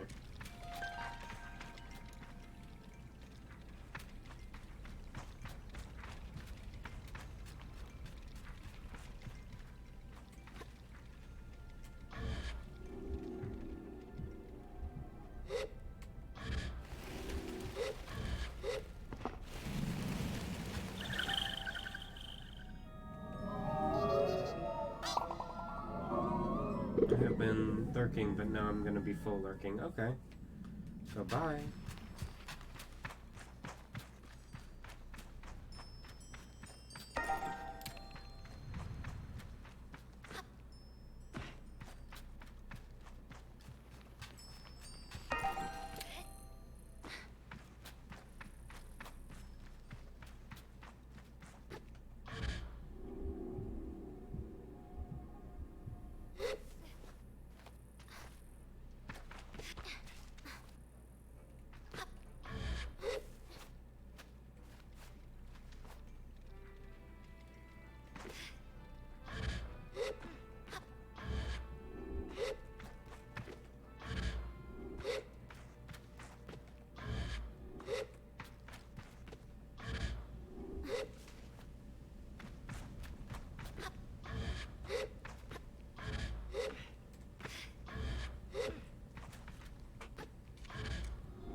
No, don't fall, don't fall, don't fall, don't fall, don't fall, don't fall.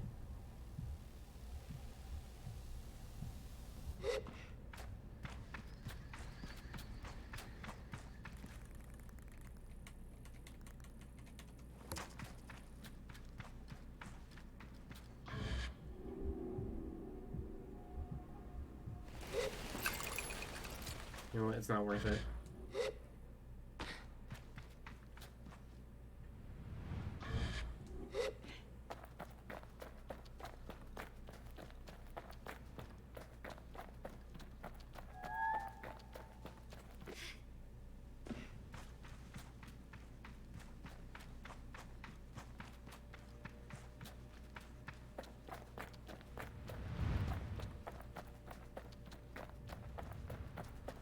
Come on, I left my bike in the snow. Where the fuck did it go?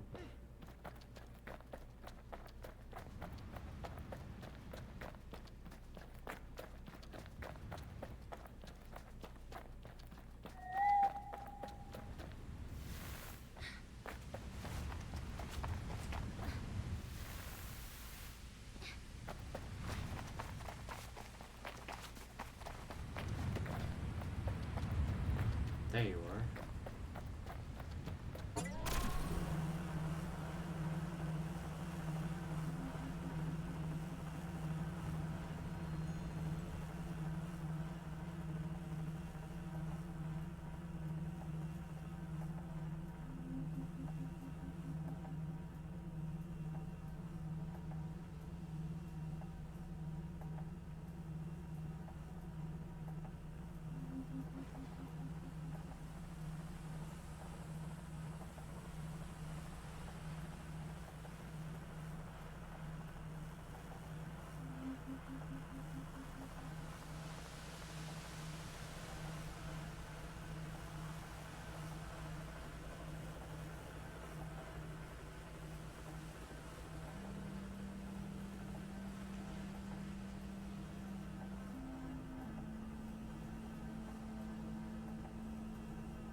I'll be right back.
Okay, I'm back.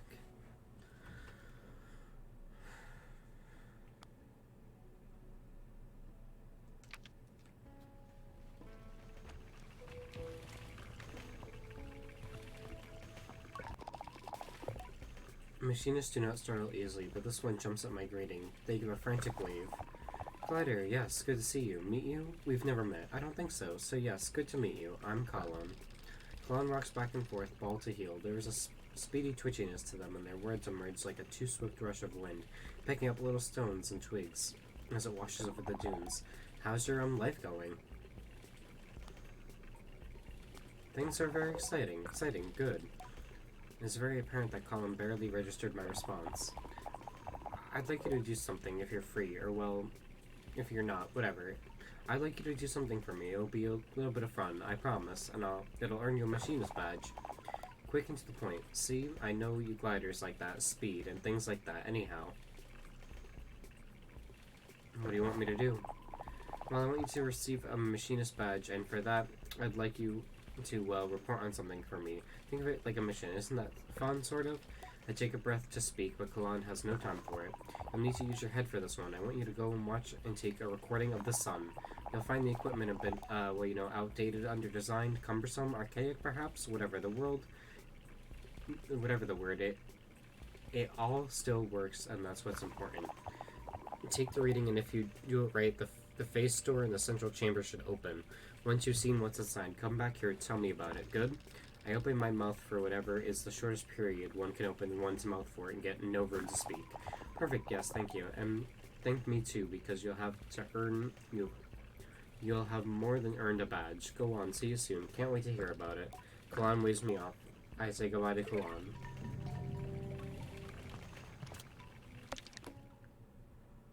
I need to use the old equipment in the watch to take a reading.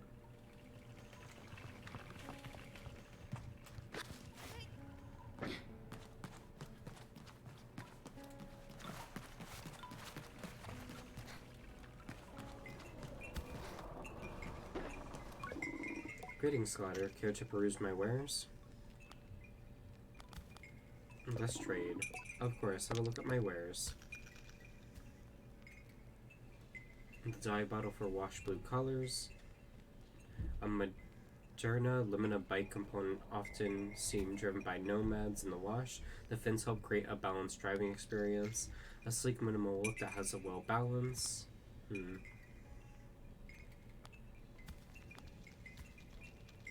Floating weights inside each module adjust their position automatically to correct poor driving movements, making an easy drive.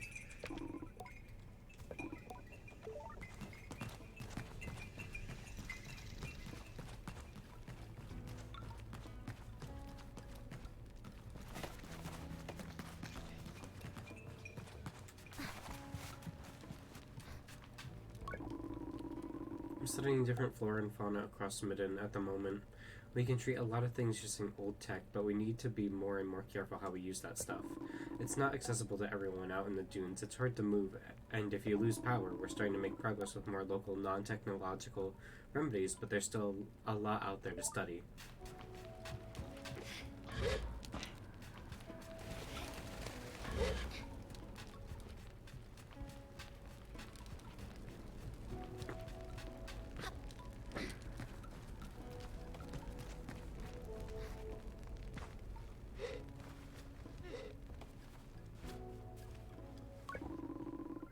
My clan has always been in the wash. We rarely venture beyond its borders. They say the chalk mountains were once bones of dead creatures killed by the fall of the whale and left to erode over time. It's a bit scary to think about, but the thing that really gives me the spooks is the petrified forest. You can hardly see your hands in front of your face in there.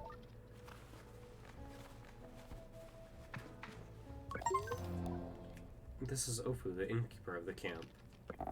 What can I do for you? Glider, I've got a little job you can do for me. What's the job? I need some orange ringed beetles, 3 of them, and I figured there's no better to ask than a glider.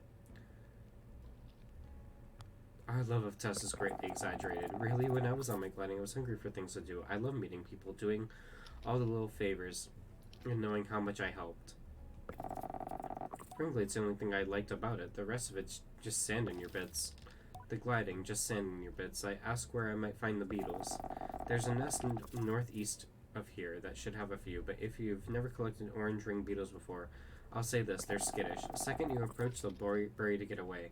You want to lure them over to somewhere undiggable. I'll tell her I'll do my best.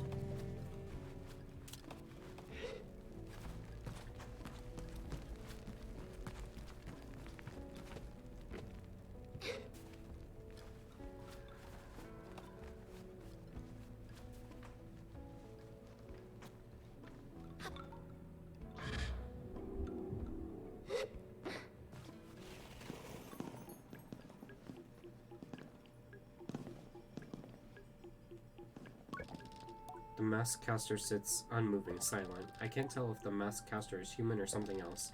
I've heard about the mask casters and stories about glidings before. Gliders should collect 3 badges of a set and bring them to the caster from whom the mask shall be cast.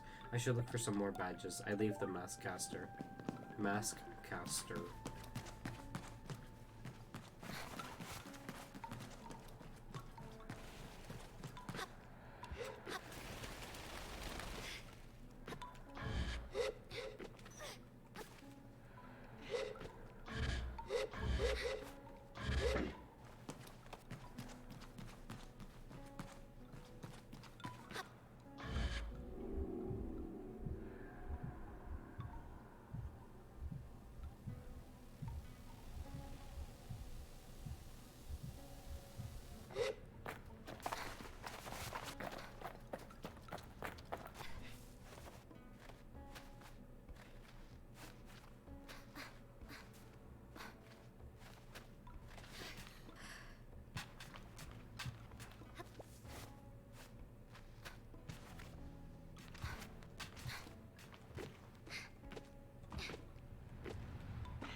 I knew I didn't come up here for nothing.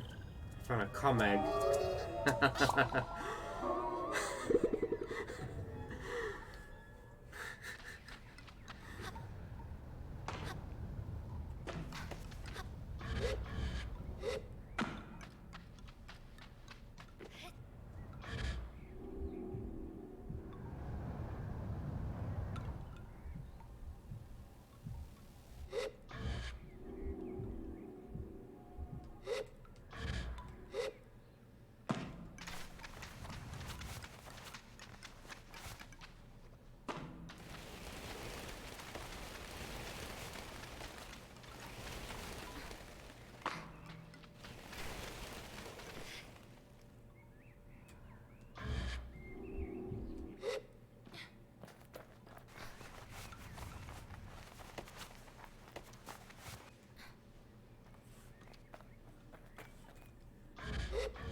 What stuff am I supposed to use to record the sun? You never gave it to me.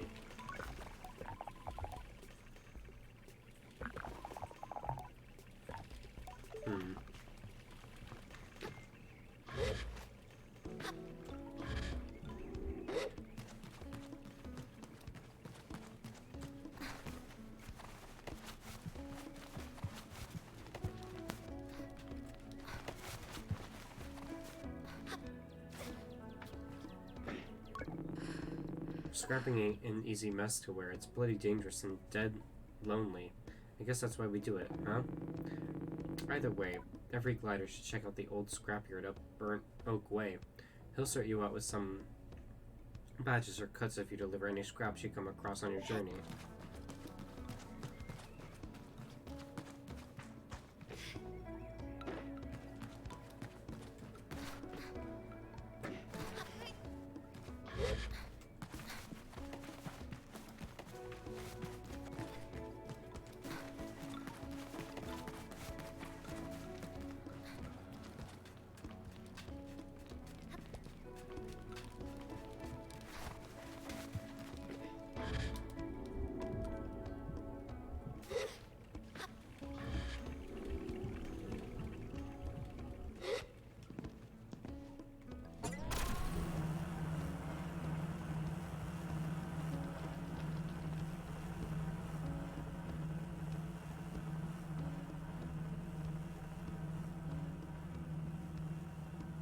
Let's go towards that big spine thing.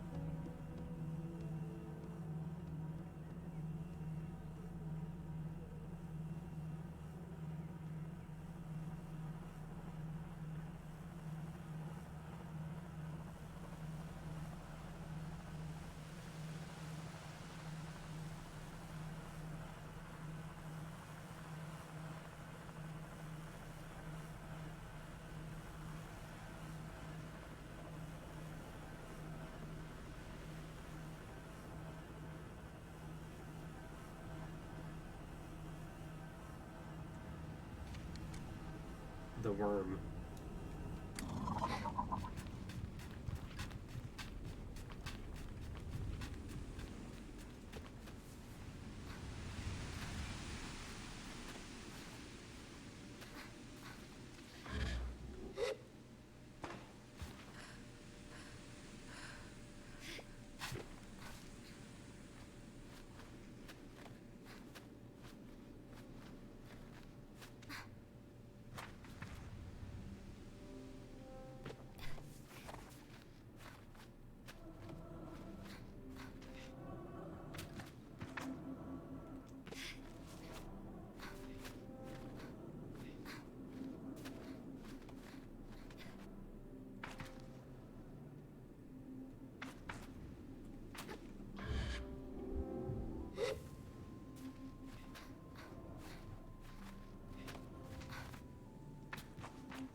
fuck, fuck, fuck, fuck, fuck. Okay.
I pick up the worn and weathered pages left in a small encampment.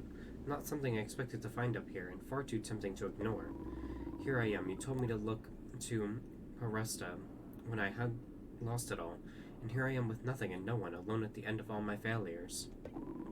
I will sit and think for a while. Perhaps something will come to me, otherwise I look to fall. Anna, I know you won't want to hear me, but I have to tell you. Parasta spoke to me.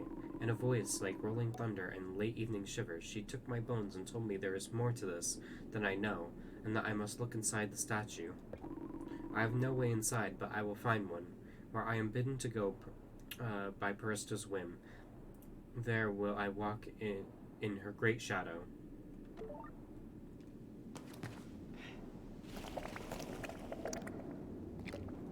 Ew. Comeg, my best friend.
Center of Brunswick.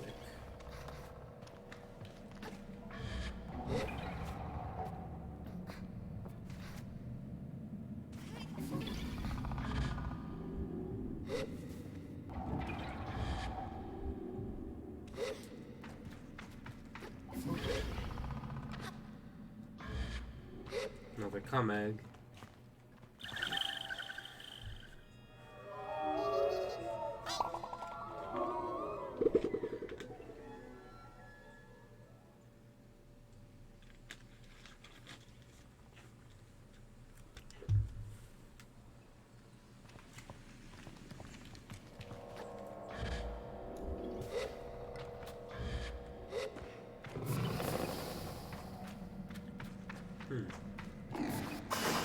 Anything in here I'm missing?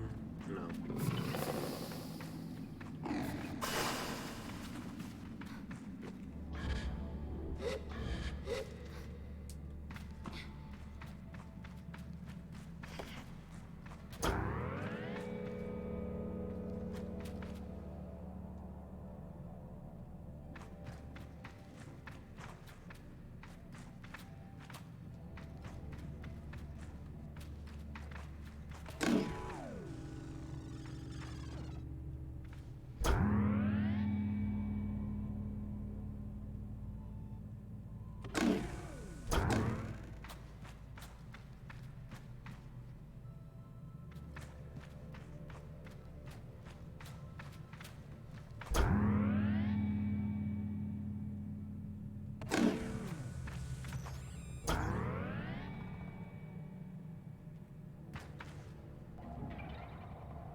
Okay.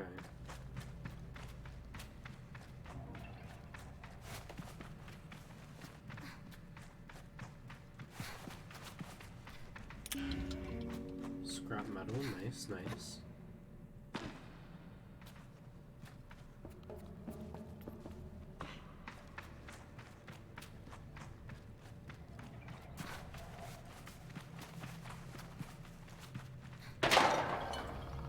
Scrap metal.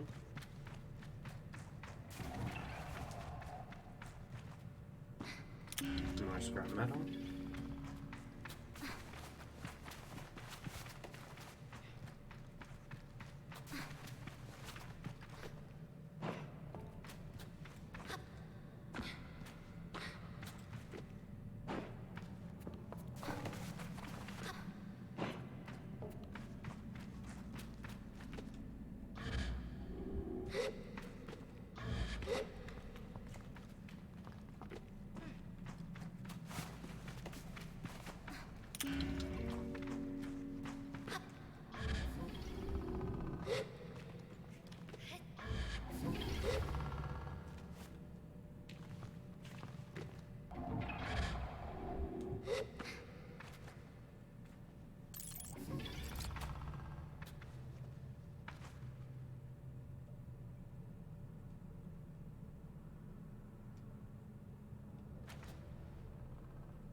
Nope.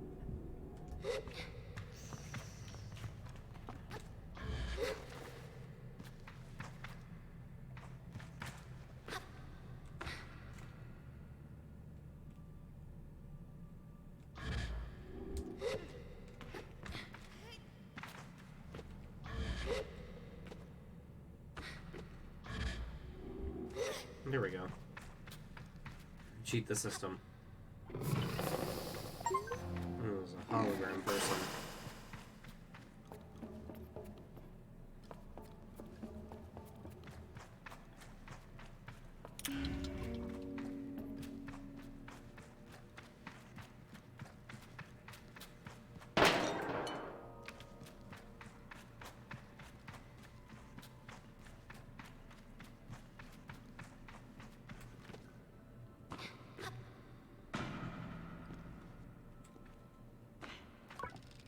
I encounter a strange luminous figure. It greets me before I even have a chance to be frightened. New user found. Hello, please enter your new username. I find myself whispering my own name. It suddenly feels odd in my mouth. Like this is the first time I've said it aloud. Welcome, Sable. I've set up a new account for you. I asked the mysterious figure about themselves. I am the ship's simulated anthropomorphic registry and information nexus. You can call me Saren. I ask Saren what they are doing here. I'm not entirely sure, Sable. Most of my data modules appear to be corrupted. I'm attempting to access ship records. Saren goes still for a moment. Transferring ship's log to your inbox. You have unread messages, Sable. Here are your unread messages. Recording.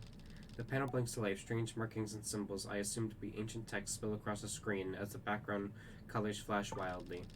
And then with a strange buzzing like old fabrics pulling apart, there are voices. Within long-range sensors, Captain, we're picking up some anomalous readings from the upper atmosphere. It could be a plasma storm, but the radiation signature doesn't quite match. Maintain approach at current speed. What's our time to destination? 46 Earth hours, give or take. Okay, so Earth exists. This is a different planet from Earth. Good. Let's keep an eye on those energy signatures and get Saren in on it. Too for pattern recognition.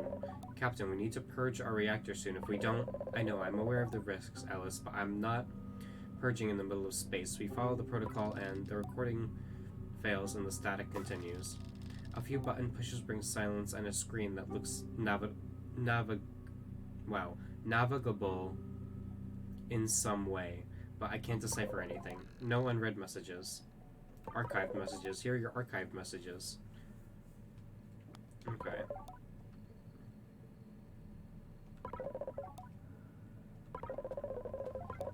Okay, it's the same thing.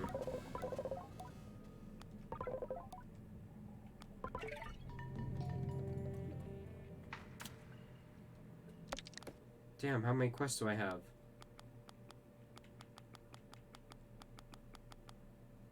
I should look for more of Saren's terminals.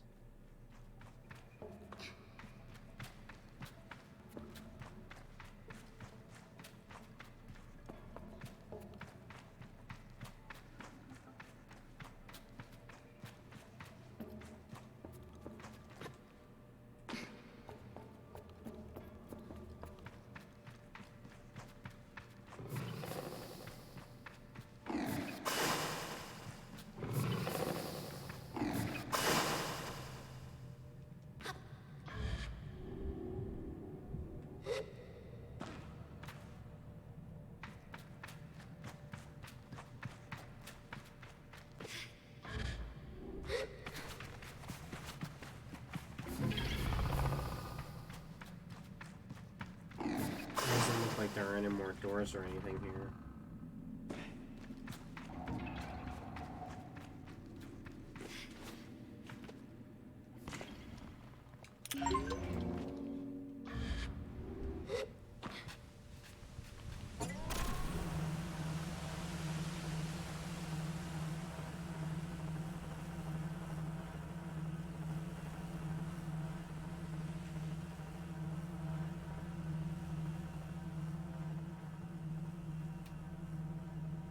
There's a cum egg on top of that thing.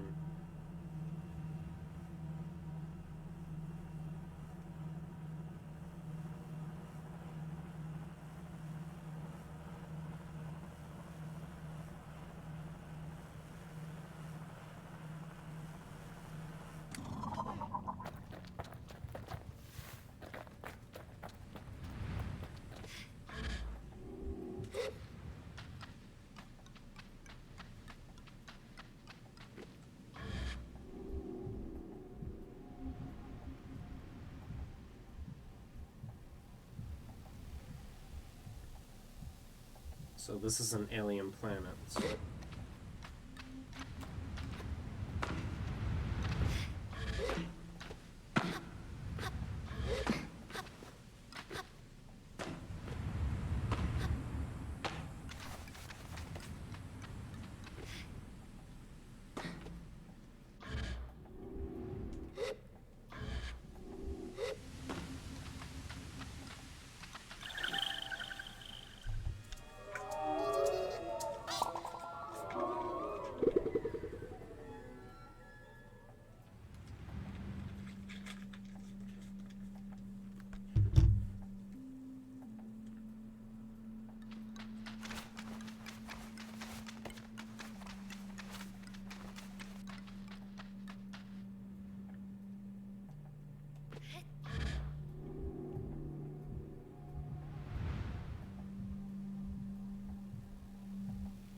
Can't climb this thing.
Same ship or different ship? Different ship.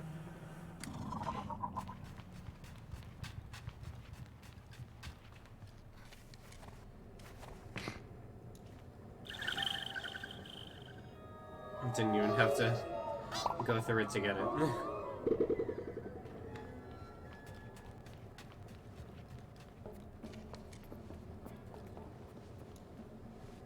Rowley's Way.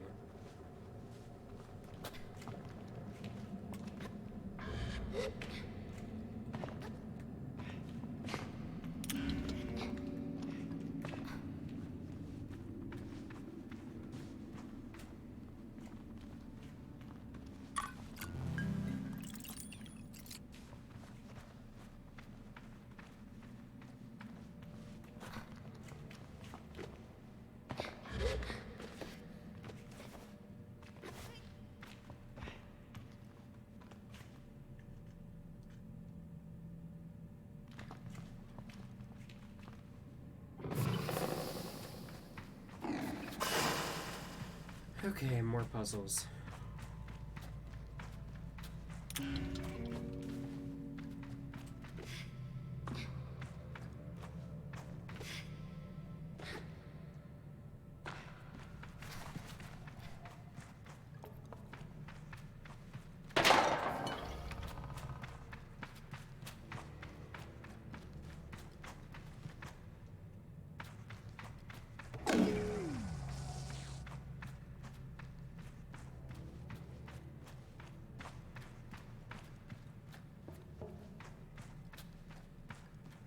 there was already another another battery.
Fuck.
Okay.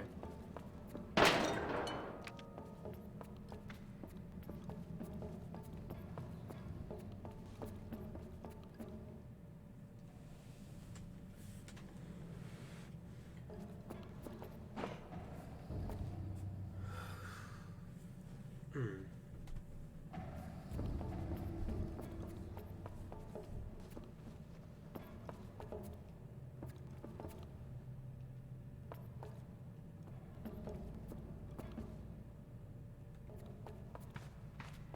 Okay, I see.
Nice. Took me a minute.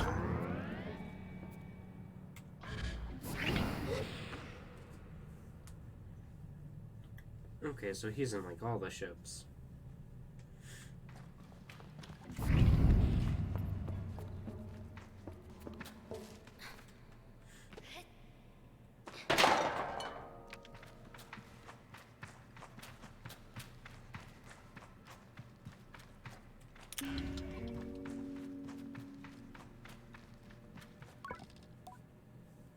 I say hello to Saren. You have unread messages, Sable. Unread messages. Here are your unread messages. Recording 2. Another terminal blinks to life. The same language I've seen flashes across the screen before. Captain Singh. Yes, Saren? I've detected a potential pattern in the planetary anomaly. There's something strange about it. It should iterate into a chaotic system. But there seems to be a consistently repeating pattern. What does that mean? It appears that there is something sustaining it, Captain. We are unable to determine the source of this perpetual. It ends here. I push a few more buttons, but I can't bring the recording back to life. No unread messages.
No, stop. There's a command.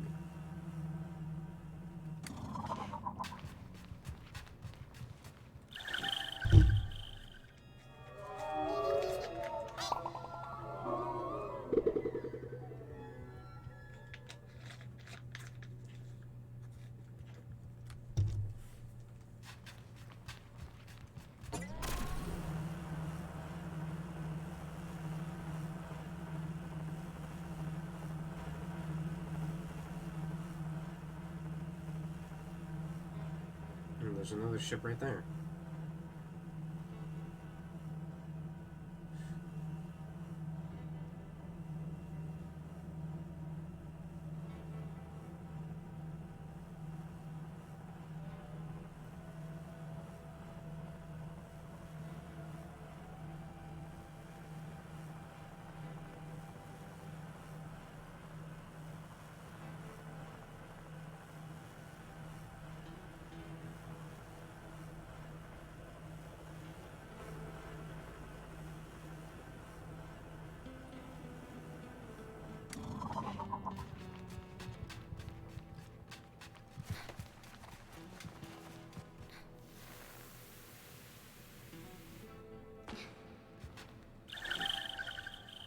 Another comment.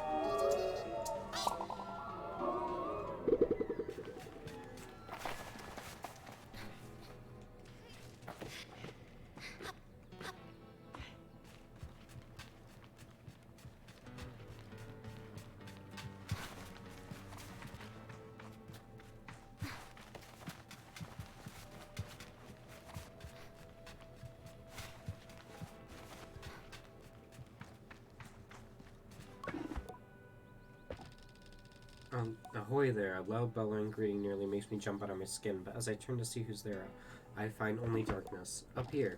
Now I spot a waving figure cast a shadow. Impressive, isn't it, Glider? Are you jealous? Very, huh, I knew it. But a small fry like you couldn't make it up here. It's an oddly combative energy to bring to a conversation with a stranger, I'll give them that. Yet something about it finds home in my brain. Small fry. Little Sable, tiny little Sable. A grain of sand tossed about by gentle wind. I look up with their teetering silhouette. Challenge accepted.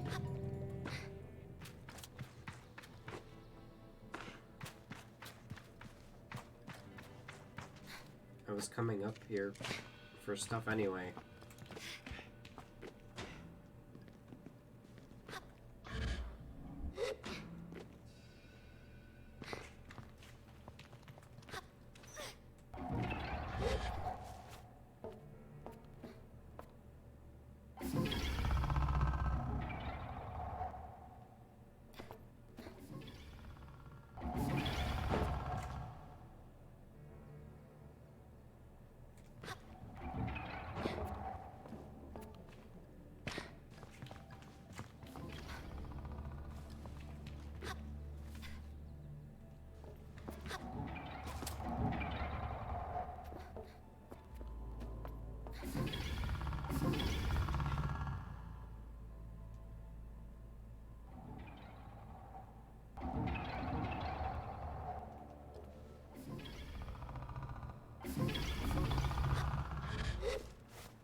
Sup, nerd?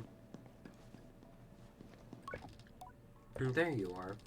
I walk towards the climber, chest puffed with a performative pride and a well-earned swagger in my walk. It doesn't matter if I'm a little sweaty, they can't see that, it's fine.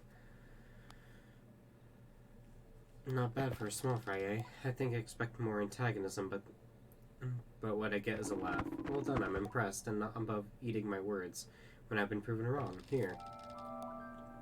Climbing badge. They toss a climber's badge my way, and mercifully I catch it. Today is really my day. You've earned that, Glider, only a climber could take that taunt and meet the challenge head on. It's an scent like no other. In this heap, and you should be proud you pulled it off. I take everything back. You're a very big fry. I'll take it. I say goodbye to Zeno.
Again, my bike nowhere. There it is.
Okay, I see.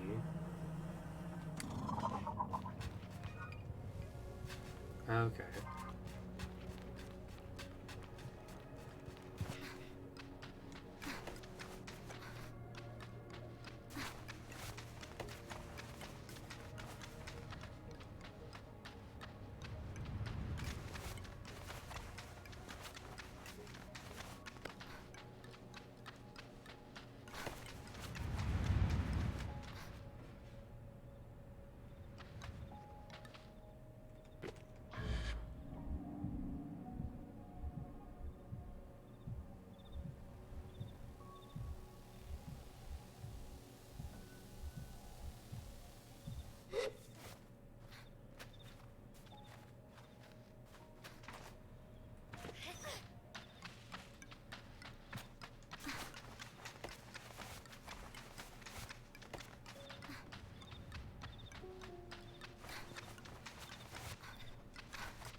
Almost there.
Nice.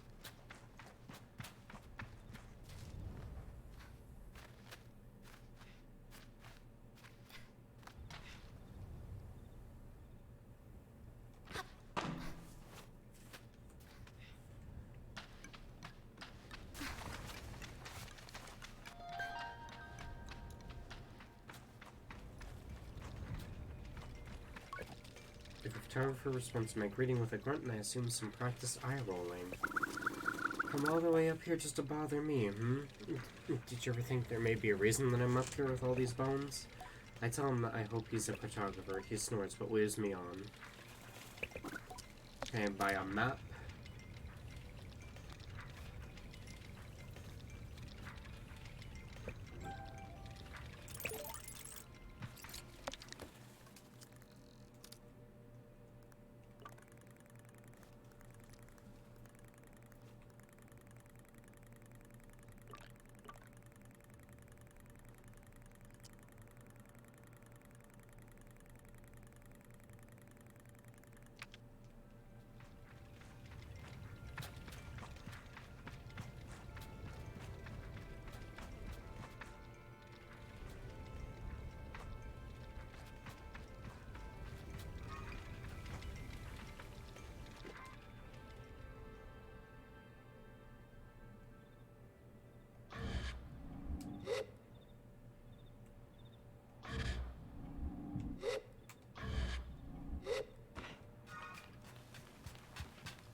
There we go.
There's another ship.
Saffron connection.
More eggs. Let's go.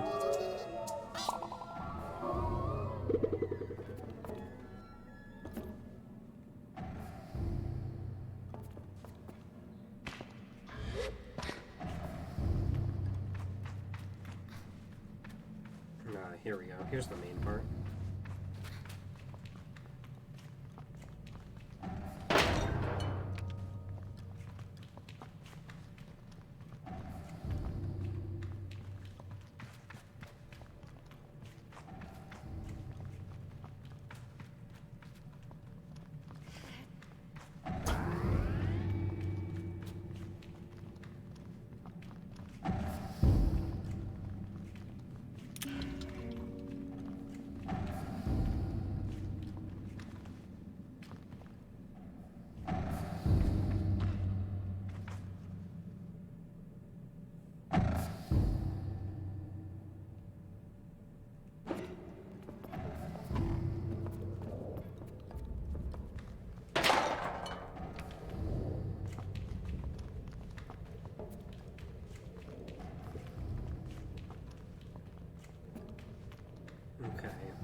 Big door here, I need to get a battery too.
Okay, that just gives me little treasure.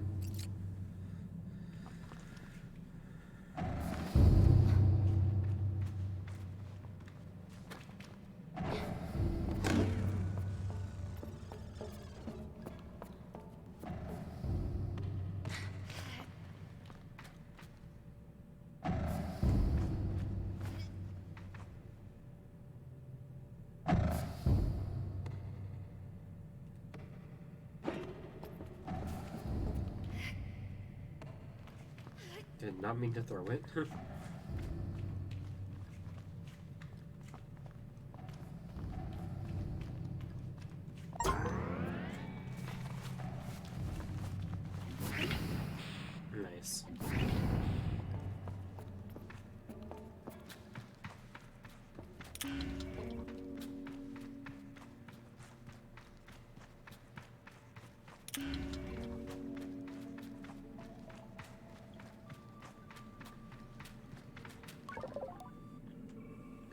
I say hello to Saren. Sable, your security clearance has been updated. Please proceed to the whale to authenticate. You have unread messages. Here are your unread messages. Recording 3. Come on, Sing, you know what we're up against. We purge our engines out here. We've got nothing for the terraformers. We need to land now. Ah, okay, so humans were doing what humans do best. And, steal resources from another planet, terraform it, and, call it their own and act like they found it. When there was already alien life living and flourishing here.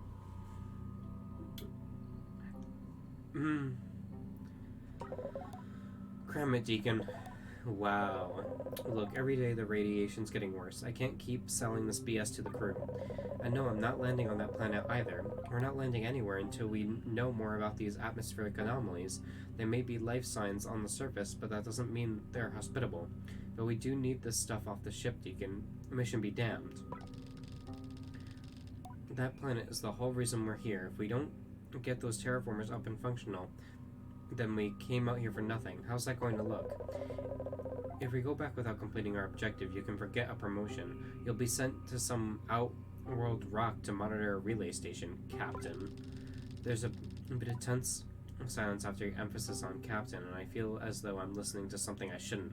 The one called Sing speaks again. Okay, just once we get within range of the planet, we give Saren 2 more days to figure out what's causing the disturbance. I don't want to fly through it if we don't know what it is, but we may not have a choice. Attaboy, Sing. I knew you'd make the right call. Now come on, sit down and have a drink with me. Get the hell out of my room, Deacon. There's some silence, some shuffling, and a faint hiss of air. Then it's just the lovely voice of the captain again. I wonder how long ago this all was. Saren, override privacy protocol on Finance Officer Deacon. I want you to keep an eye on him. Yes, Captain. And then nothing. No unread messages.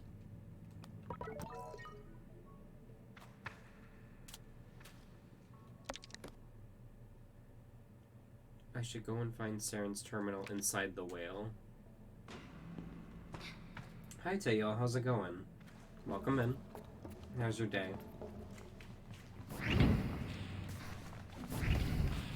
I gotta go to some place called the whale.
The whale.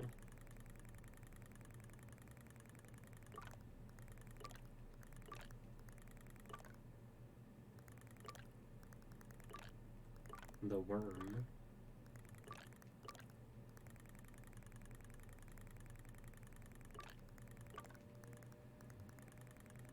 The whale is somewhere.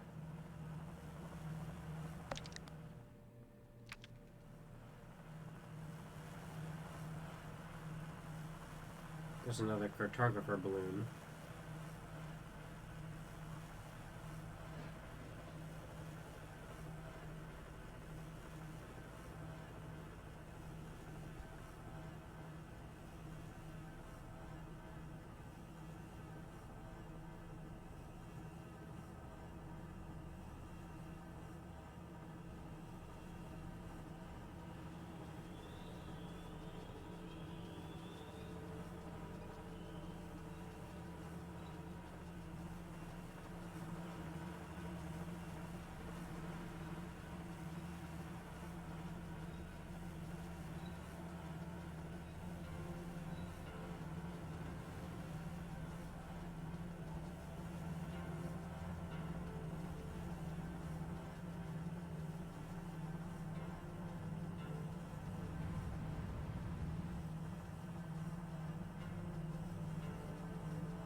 forgot that was a way in.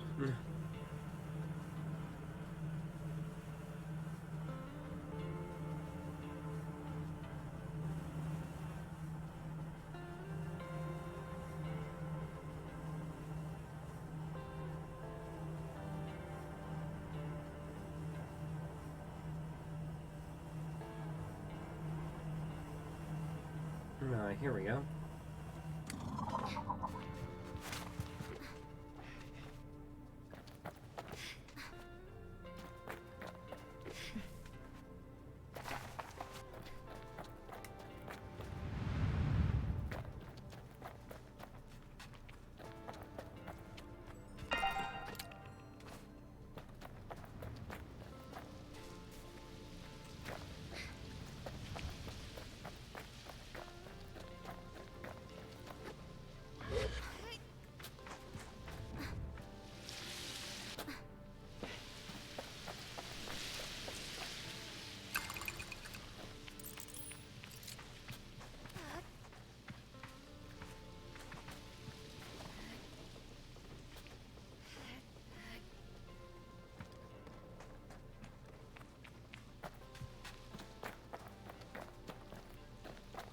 Oh, there's a hole.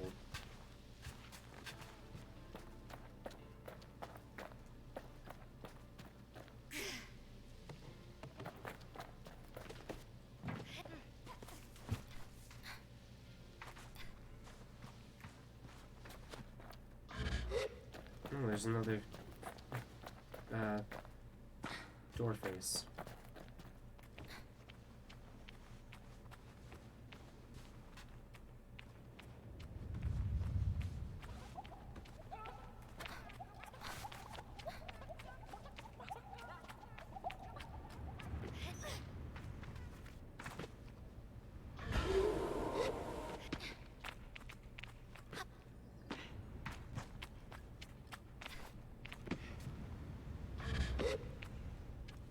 Because this used to be a fountain.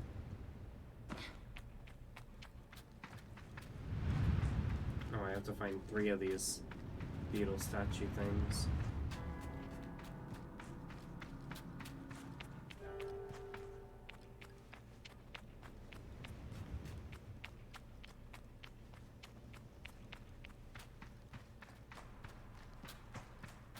Is that water?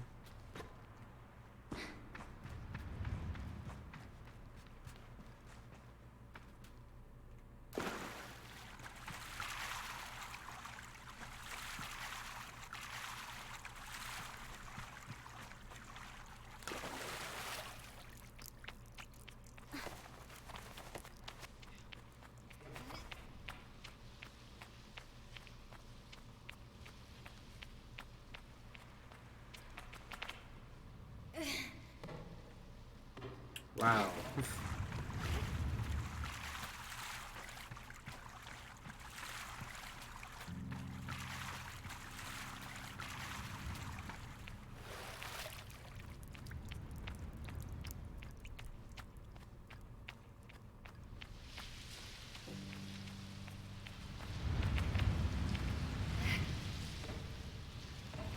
I did the exact same thing again.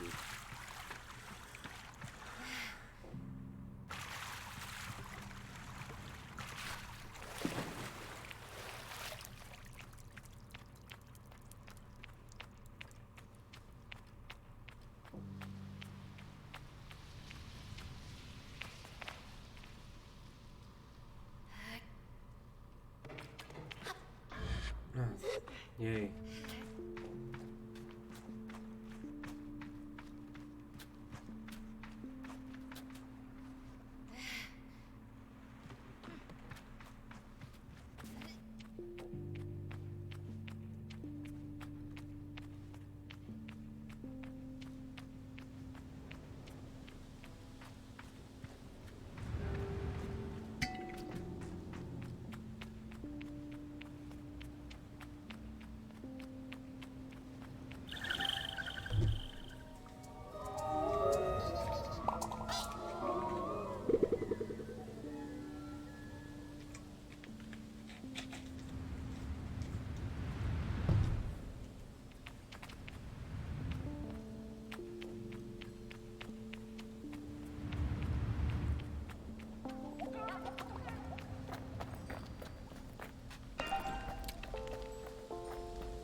Hmm.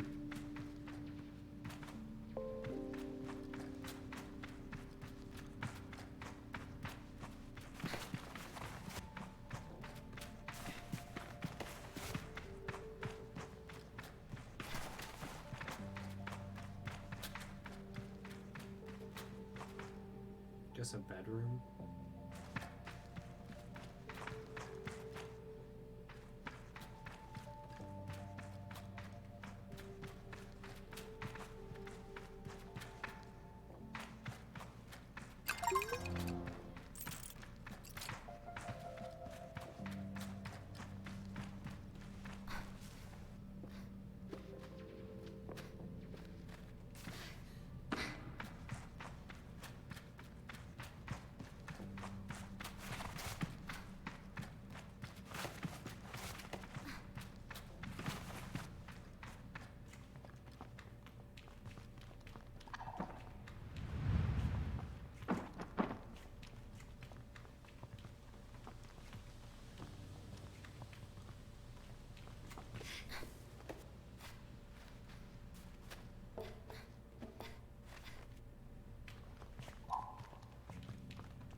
Hello, cartographer. Ahoy! You know, a surprising number of people show up here. Between you and me, I think they just want to feel tall. I decide immediately that he doesn't need to know whether that's my reason or not. Can I buy a map? Let's see what I have. Created from materials salvaged. Extremely lightweight. No. Goodbye.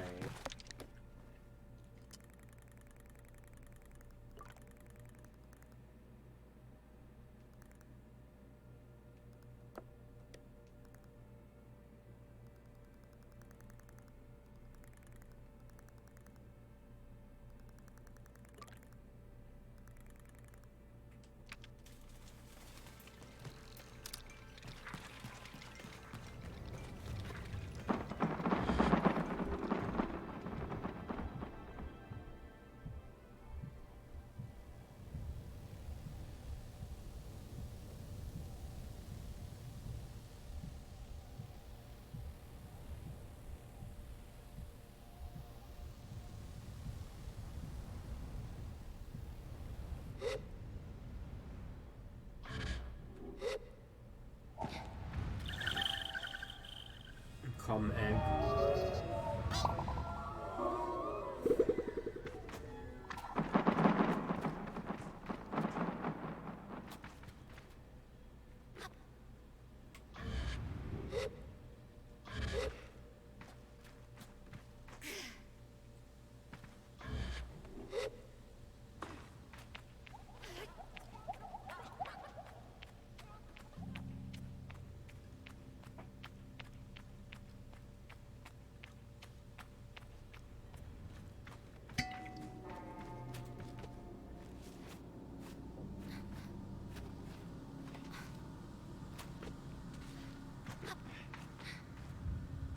Any treasure up here?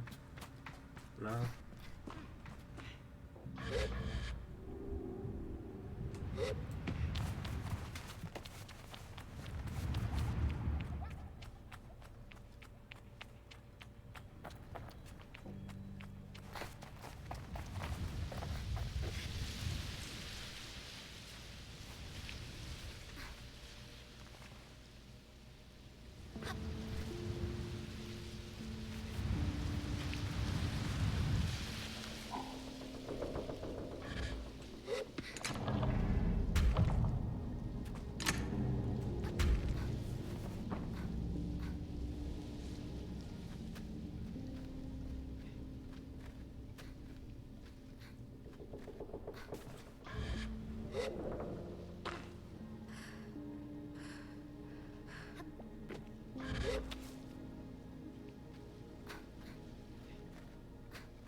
You're kidding me, right?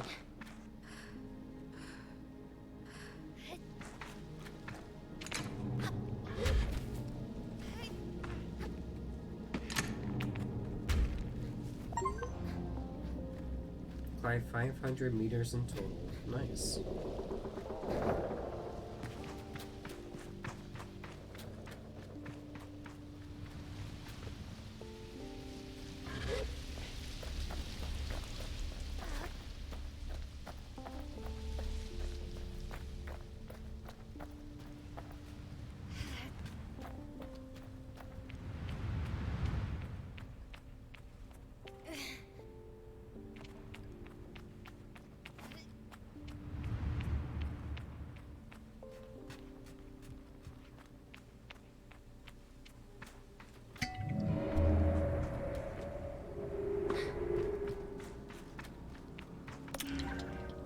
Monumental stone top, an incredibly crafted piece of ritual clothing. It is awkward to wear, but hard to take your eyes off of.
This area.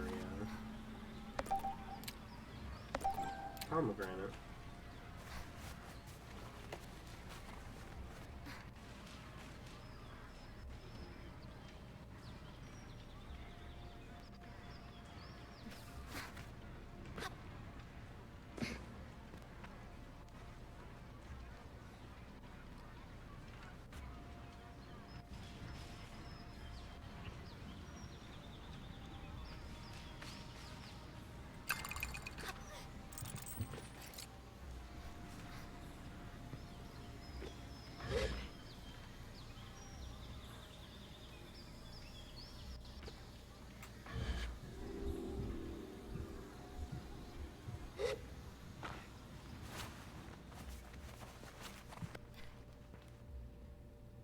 Hmm.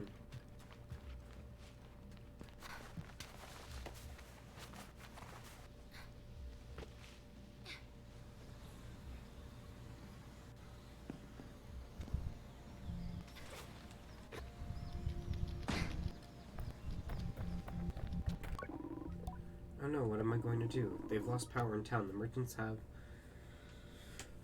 started hiking their prices, and now I can't afford my tea.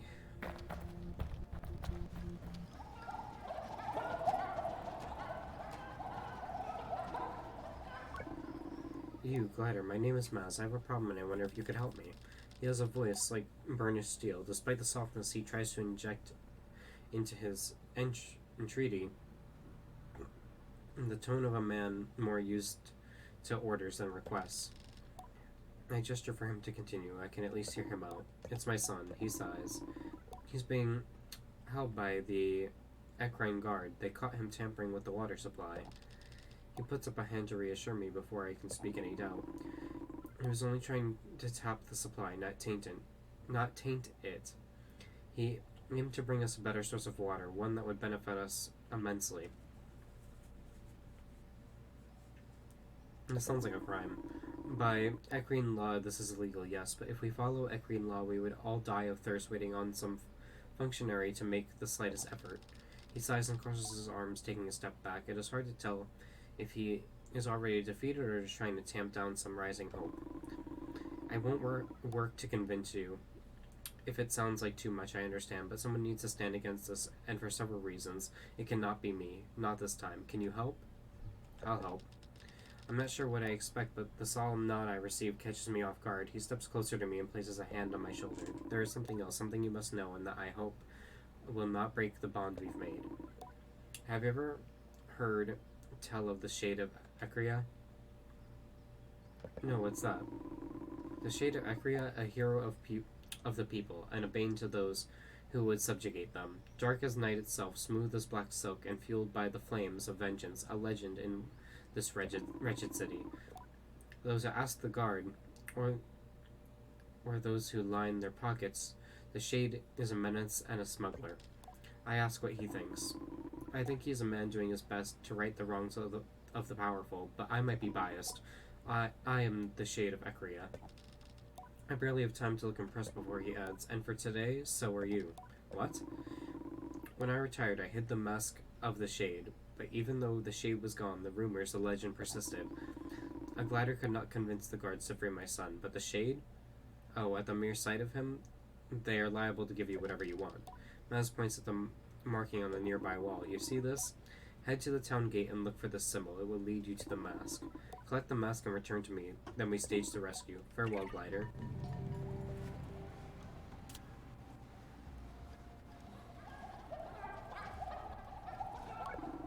The whole Ekria is on edge. Not good for my business, I tell you. Even my regulars aren't coming now.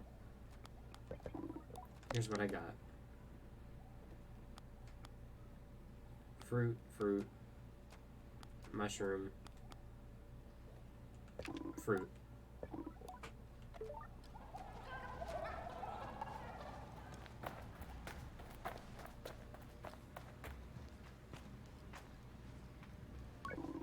Need something fast, reliable, both? Neither. We've got all sorts of bike parts for a glider. Here's what I got.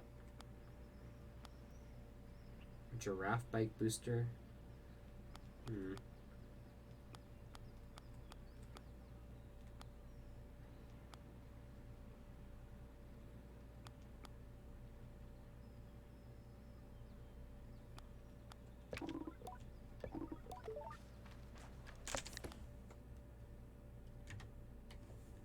I'll be right back again.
Okay, we're back.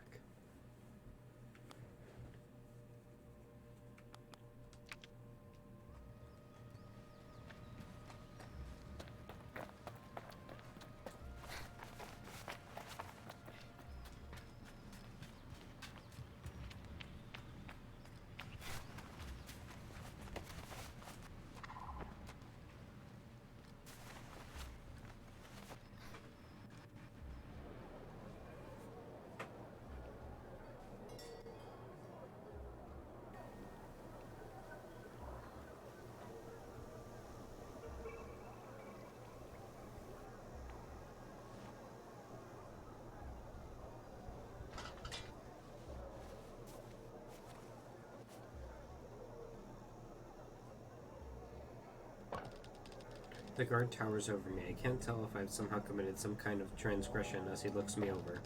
He seems to be contemplating a decision of some sort and mutters something unintelligible under his breath.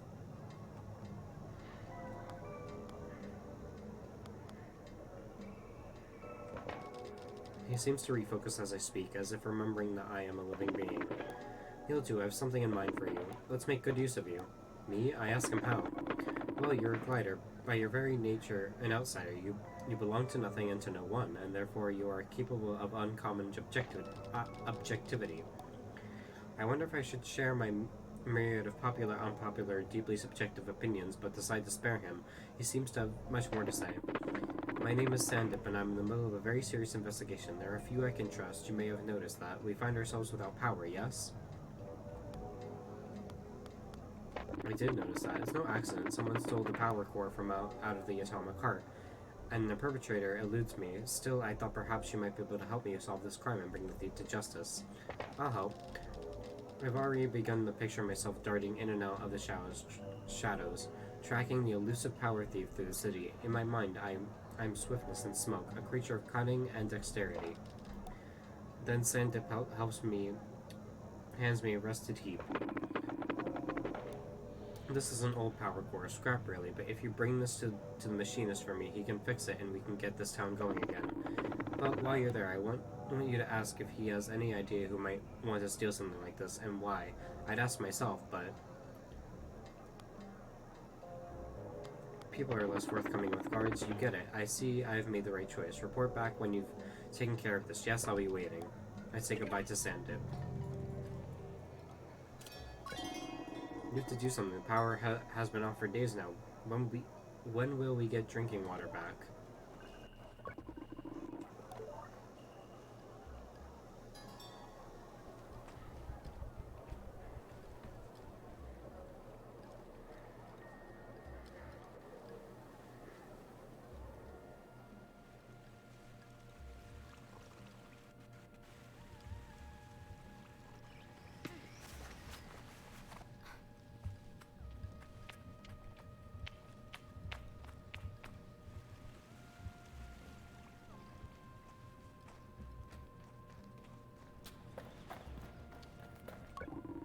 This is a disaster. No power means no filtered water. The oasis water isn't clean enough to drink on its own. Any cuts to spare? Anything would be appreciated, Glider.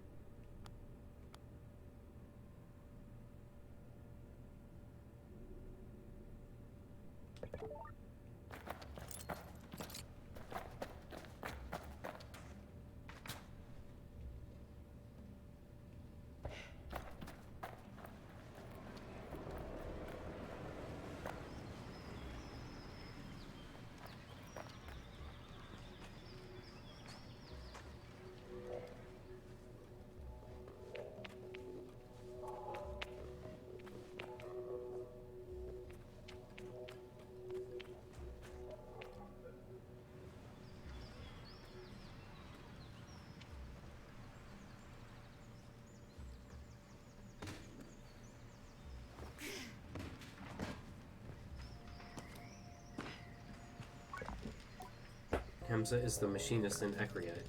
He's busy tidying up the workshop. It looks like someone has ransacked the place. What can I do for you, Glider? What happened here? Hamza explained that this happened a few nights ago. He's got no idea who did it.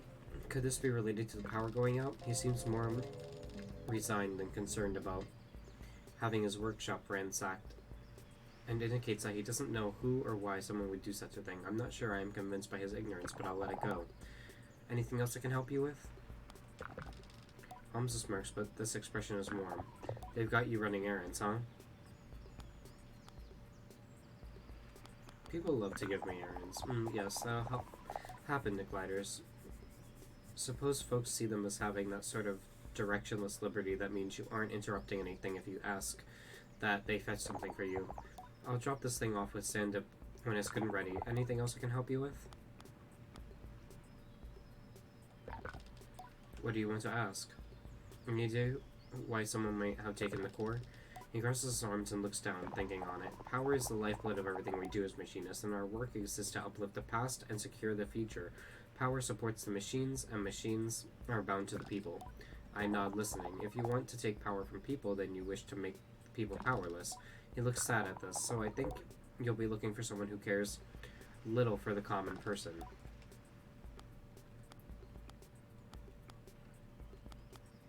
Where were you when the power went out? I was in the workshop sleeping. Get most of my sleep there lately, if I'm being honest.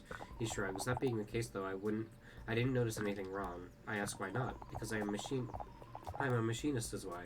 And not one of us, no matter how different we may seem, would ever be caught dead without a backup generator. So I had a few hours good rest before I caught Wise. I not accepting his answer. Who do you think did it? If I had to say, he touches a hand to his chin. Ira, the merchant. I tell him I'm listening, and he shuffles his feet, getting closer to me. His voice lowers to a low rumble. Iria and her ilk run this town. The markets are their locus of control, and they've got their claws in the food stocks. Now imagine, if you will, what happens when the power goes down. All of a sudden, folks are stockpiling food, and Ira and her lot are hiking up the prices, and there's not a damn thing any of the rest of us can do. You should look into Iria. You'll find her weaving her web of corruption from above the beetle market across the bridge. You have to persuade her guard to let you pass, though. I added Ira the merchant to my list of suspects. I am done here.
Windchime die.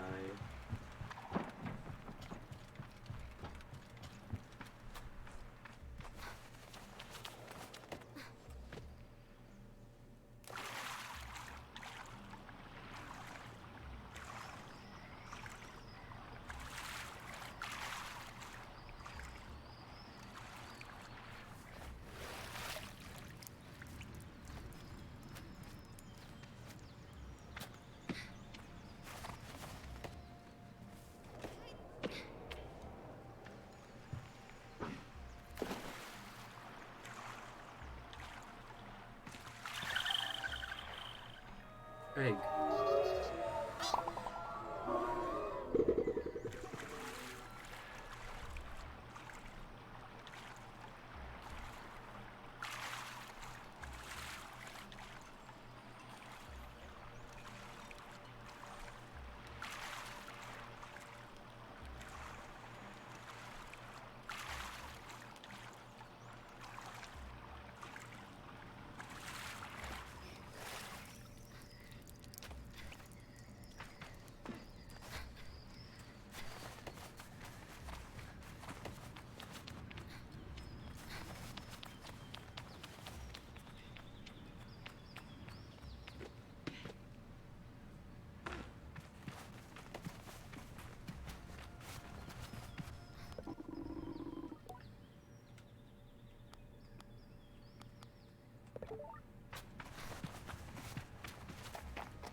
is a climber in Ekria. He smells awful and his mask is about to fall off.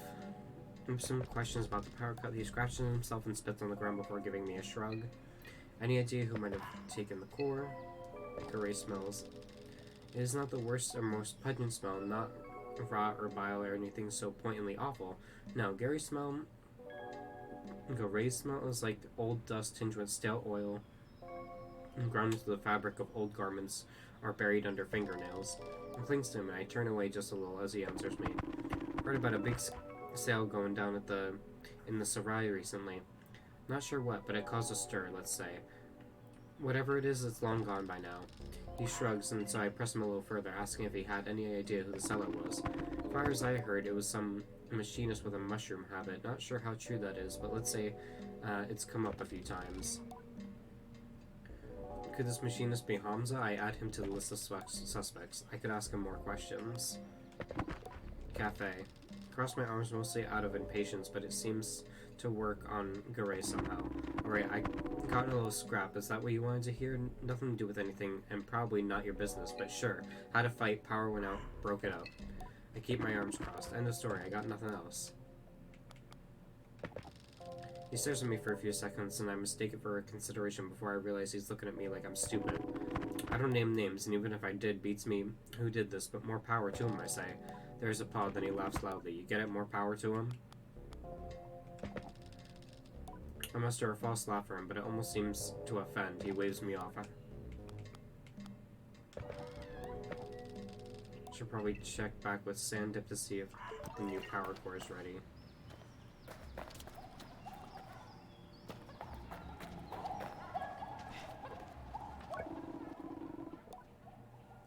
Whole Ekri is on edge. Not good for business, I tell ya. There's been a lot of ruckus around here. Maybe it was merchants in the market, maybe an outsider. I'm sure the townies would love to blame us, Sarai. Luckily, outsider business for fruit is still going. Bit slower, but Sarai don't have to worry too much about power here.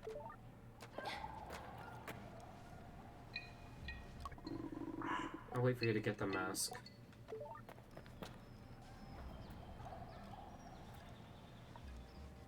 Okay, that.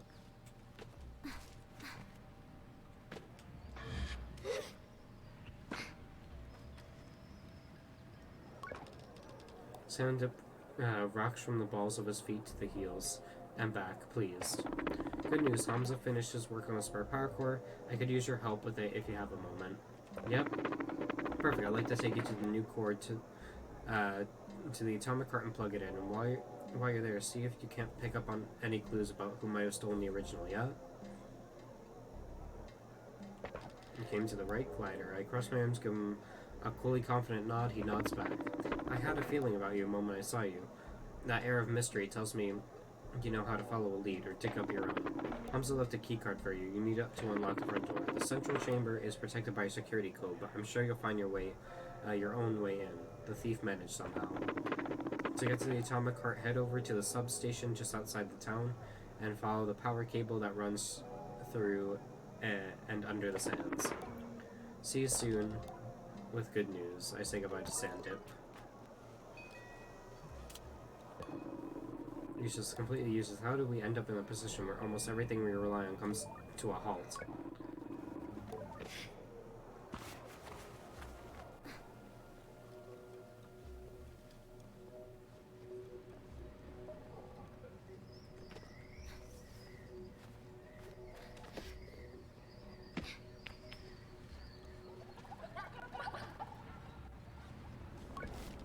This is Rita, the owner of the Overhang Cafe. I don't think I'll be much help to your investigation. Whatever the reason, it's been terrible for business. I could ask more questions. Someplace I am every day, here in the cafe. There's people coming and going every day in this town. Could be anyone. Rita shakes her head, which makes the answer a surprise. Oh, yes, he was definitely here. Getting into his usual trouble, showing up drunk, barking an insult at some poor patron, and before I know it, I've got to break up another fistfight. This seals it. Garay's got an alibi. I thank her for the information. I apologize for the inconvenience. Oh, it's not a problem, but if you see that old fool around, you tell him he owes me for the broken glass.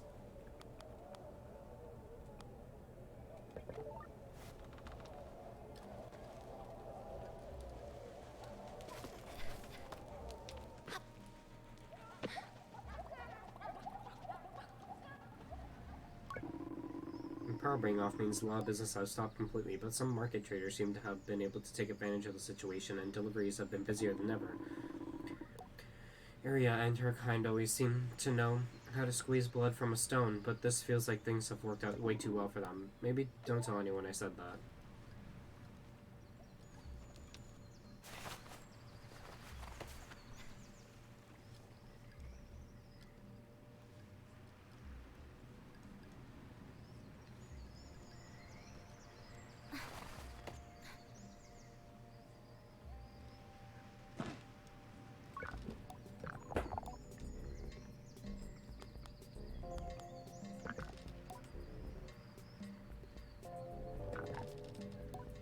Thinking on it. Powerful.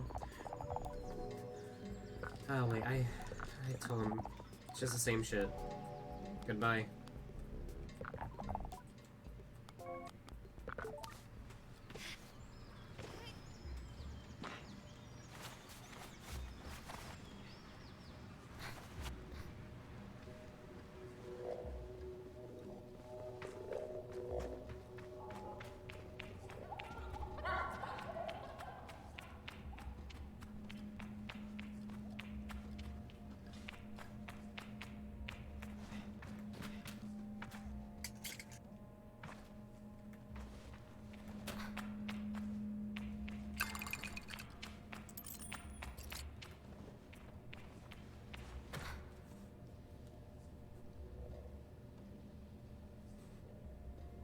Is it a fish? What is that?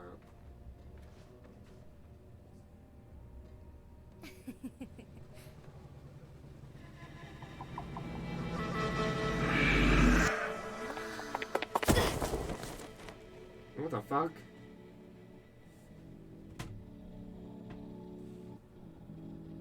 It's a snake?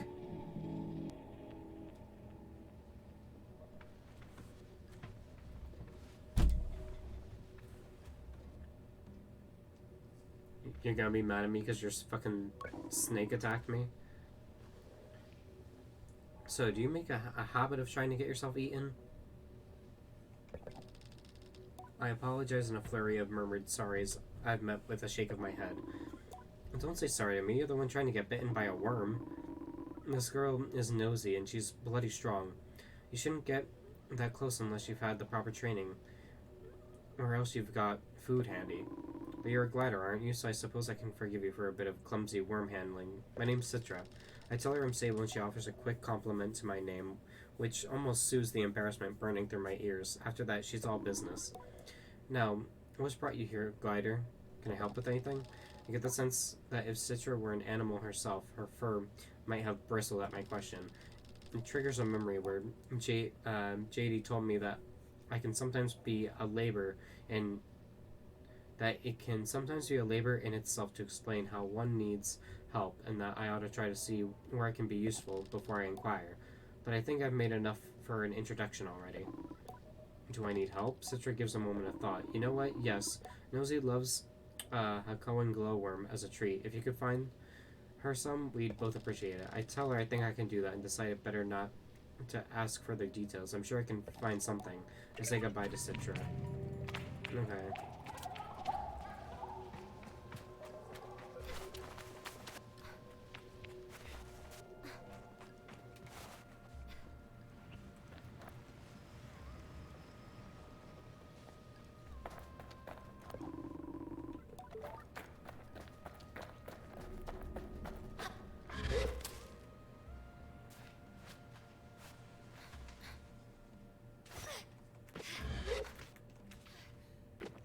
Nope.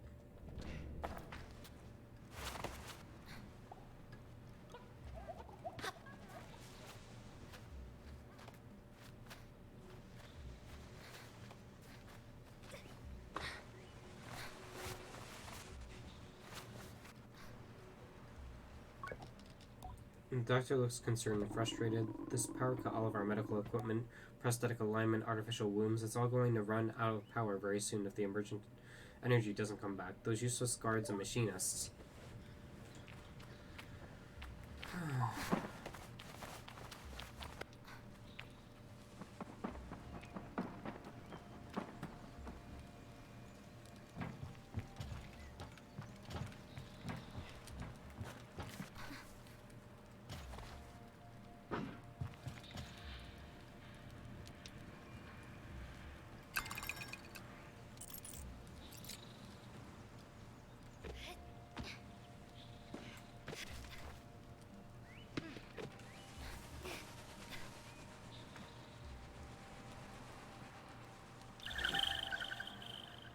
egg.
cactus did not look natural.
The atomic heart.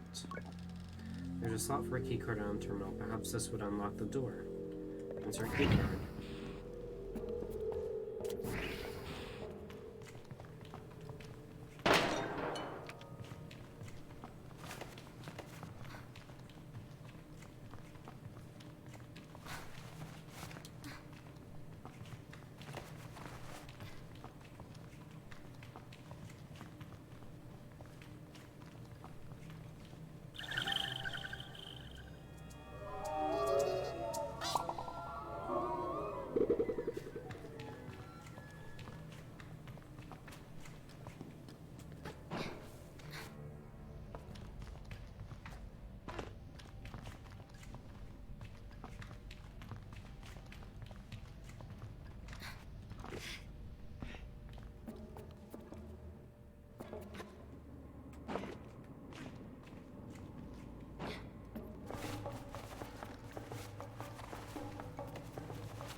Plain as day, one can see that the high window has been smashed.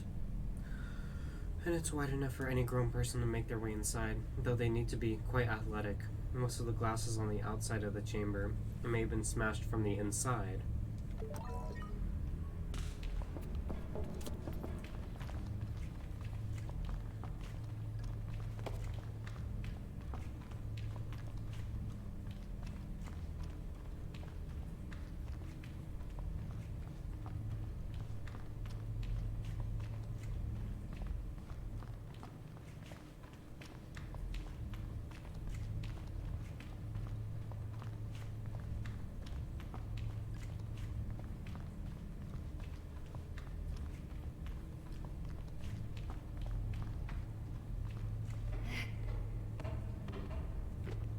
Wow.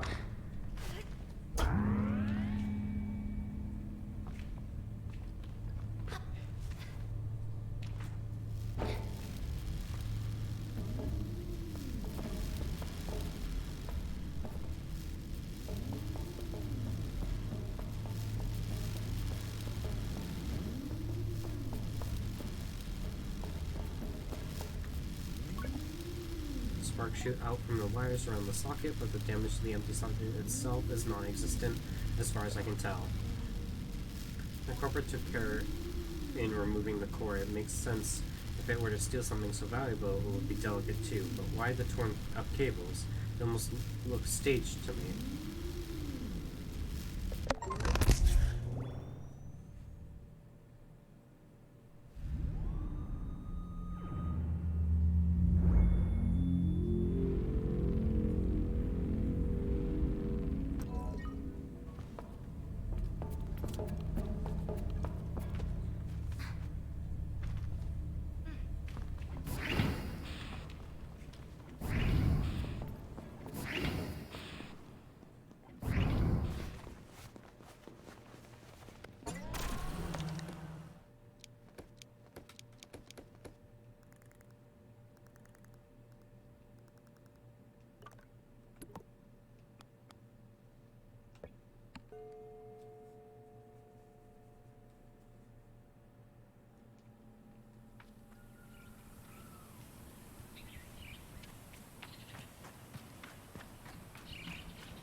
Oh, Glider, you did a brilliant job getting the power back. Oh, I don't know if you could hear it, but there was a tremendous noise. The whole town was delighted. Your work is appreciated, and you are valued now. He leans in. How about our little investigation? Any useful evidence? What can I do for you, Sable? What did you find when you searched the heart? The window was smashed? Tell him that the window to the control room of the heart was smashed open, and that's presumably how the culprit got inside. What did you find when you searched the heart?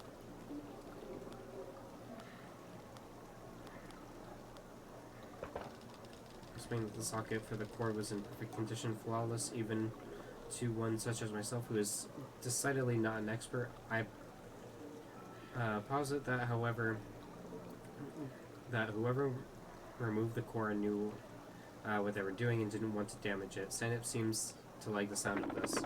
What did you find?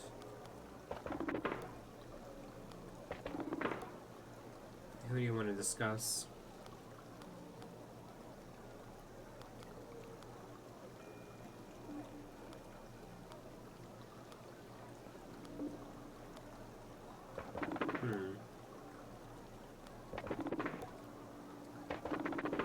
Let's go through the case against Hamza. What's his motive?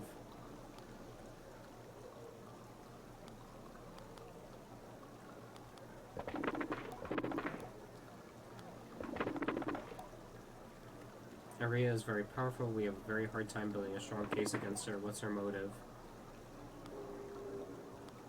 To profit from the panic. Yes, people have definitely been stocking up since it happened. How did she do it? She got someone else to do it. Well, I can't imagine her doing it herself, and she has an alibi.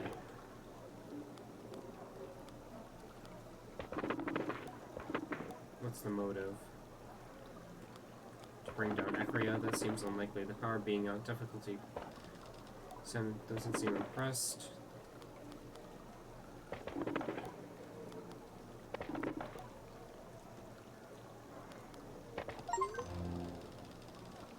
I'm excited to explain how I benefited by rigging the markets after power was lost in town, how she exploited the power cut to create scarcity to raise prices in people's desperation.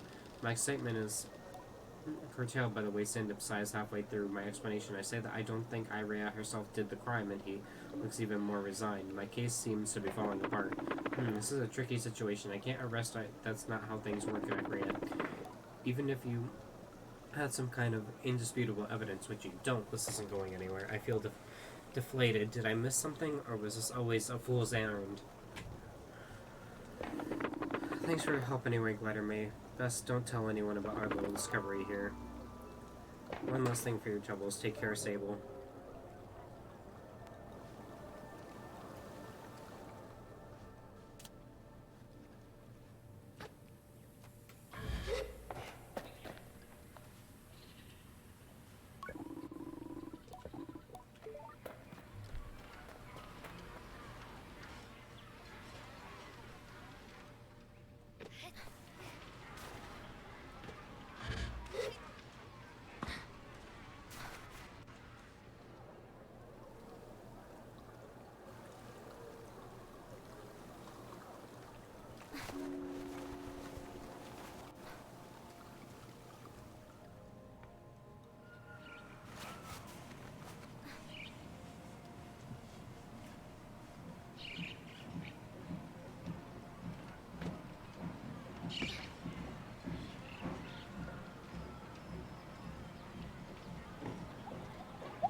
Look at the swirling pools of water, the glistening surface of liquid dancing and reflecting light, inspiring. I can't tell if he's talking to me or himself.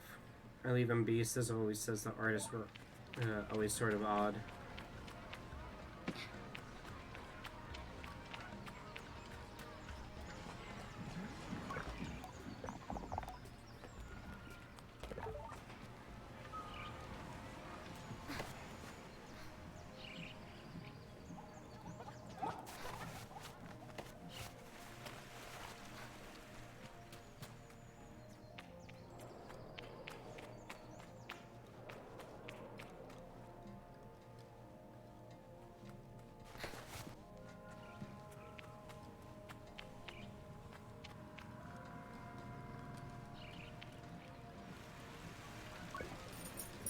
Sharvarana introduces himself. She's the atomic priest in Ekria. The atomic priest leans forward in a way that most think is inviting, and I suppose they're right, because here I am. Glider, we have a task for you if you're able and interested, of course. Gliders tend to be interested in tasks. I've never known quite how to feel about the atomic priesthood. As a child, I have been both fearful and fascinated watching them go about their mysterious business and making up all kinds of things about them in their head. Today I understand that they are an order like any other, only more severe, more insular, and dedicated to collective caution in a way that increasingly feels more like paranoia than reason. Still, I do mostly like a task. Are you familiar with Lahore and Fabulist? I tell the priest I've never heard of them. Then, in this perfect task for you, because you will know who they are at the end. Sounds reasonable. I ask what the task is. We need you to find Lahore, and when you do, convey that we would like to invite her back to Ekria. We miss her. Quite a lot, in fact. It may be the most emotion I've heard from a member of the priesthood, and it seems quite legitimate. I wonder what sort of relationship Lahore has with them. I asked them to tell me more about them. She has been among our strongest voices, turning warning into whimsy and safety into song. She speaks the language of the common to convey the words of the wise. Perfect. I tell the atomic priest I'll try to find Lahore and go to leave. The priest bows in farewell. If you aren't sure where to start, it may be wise to speak with innkeepers at the beetle stations. Nora carries out messages all across the world. I thank them for the advice and wave goodbye.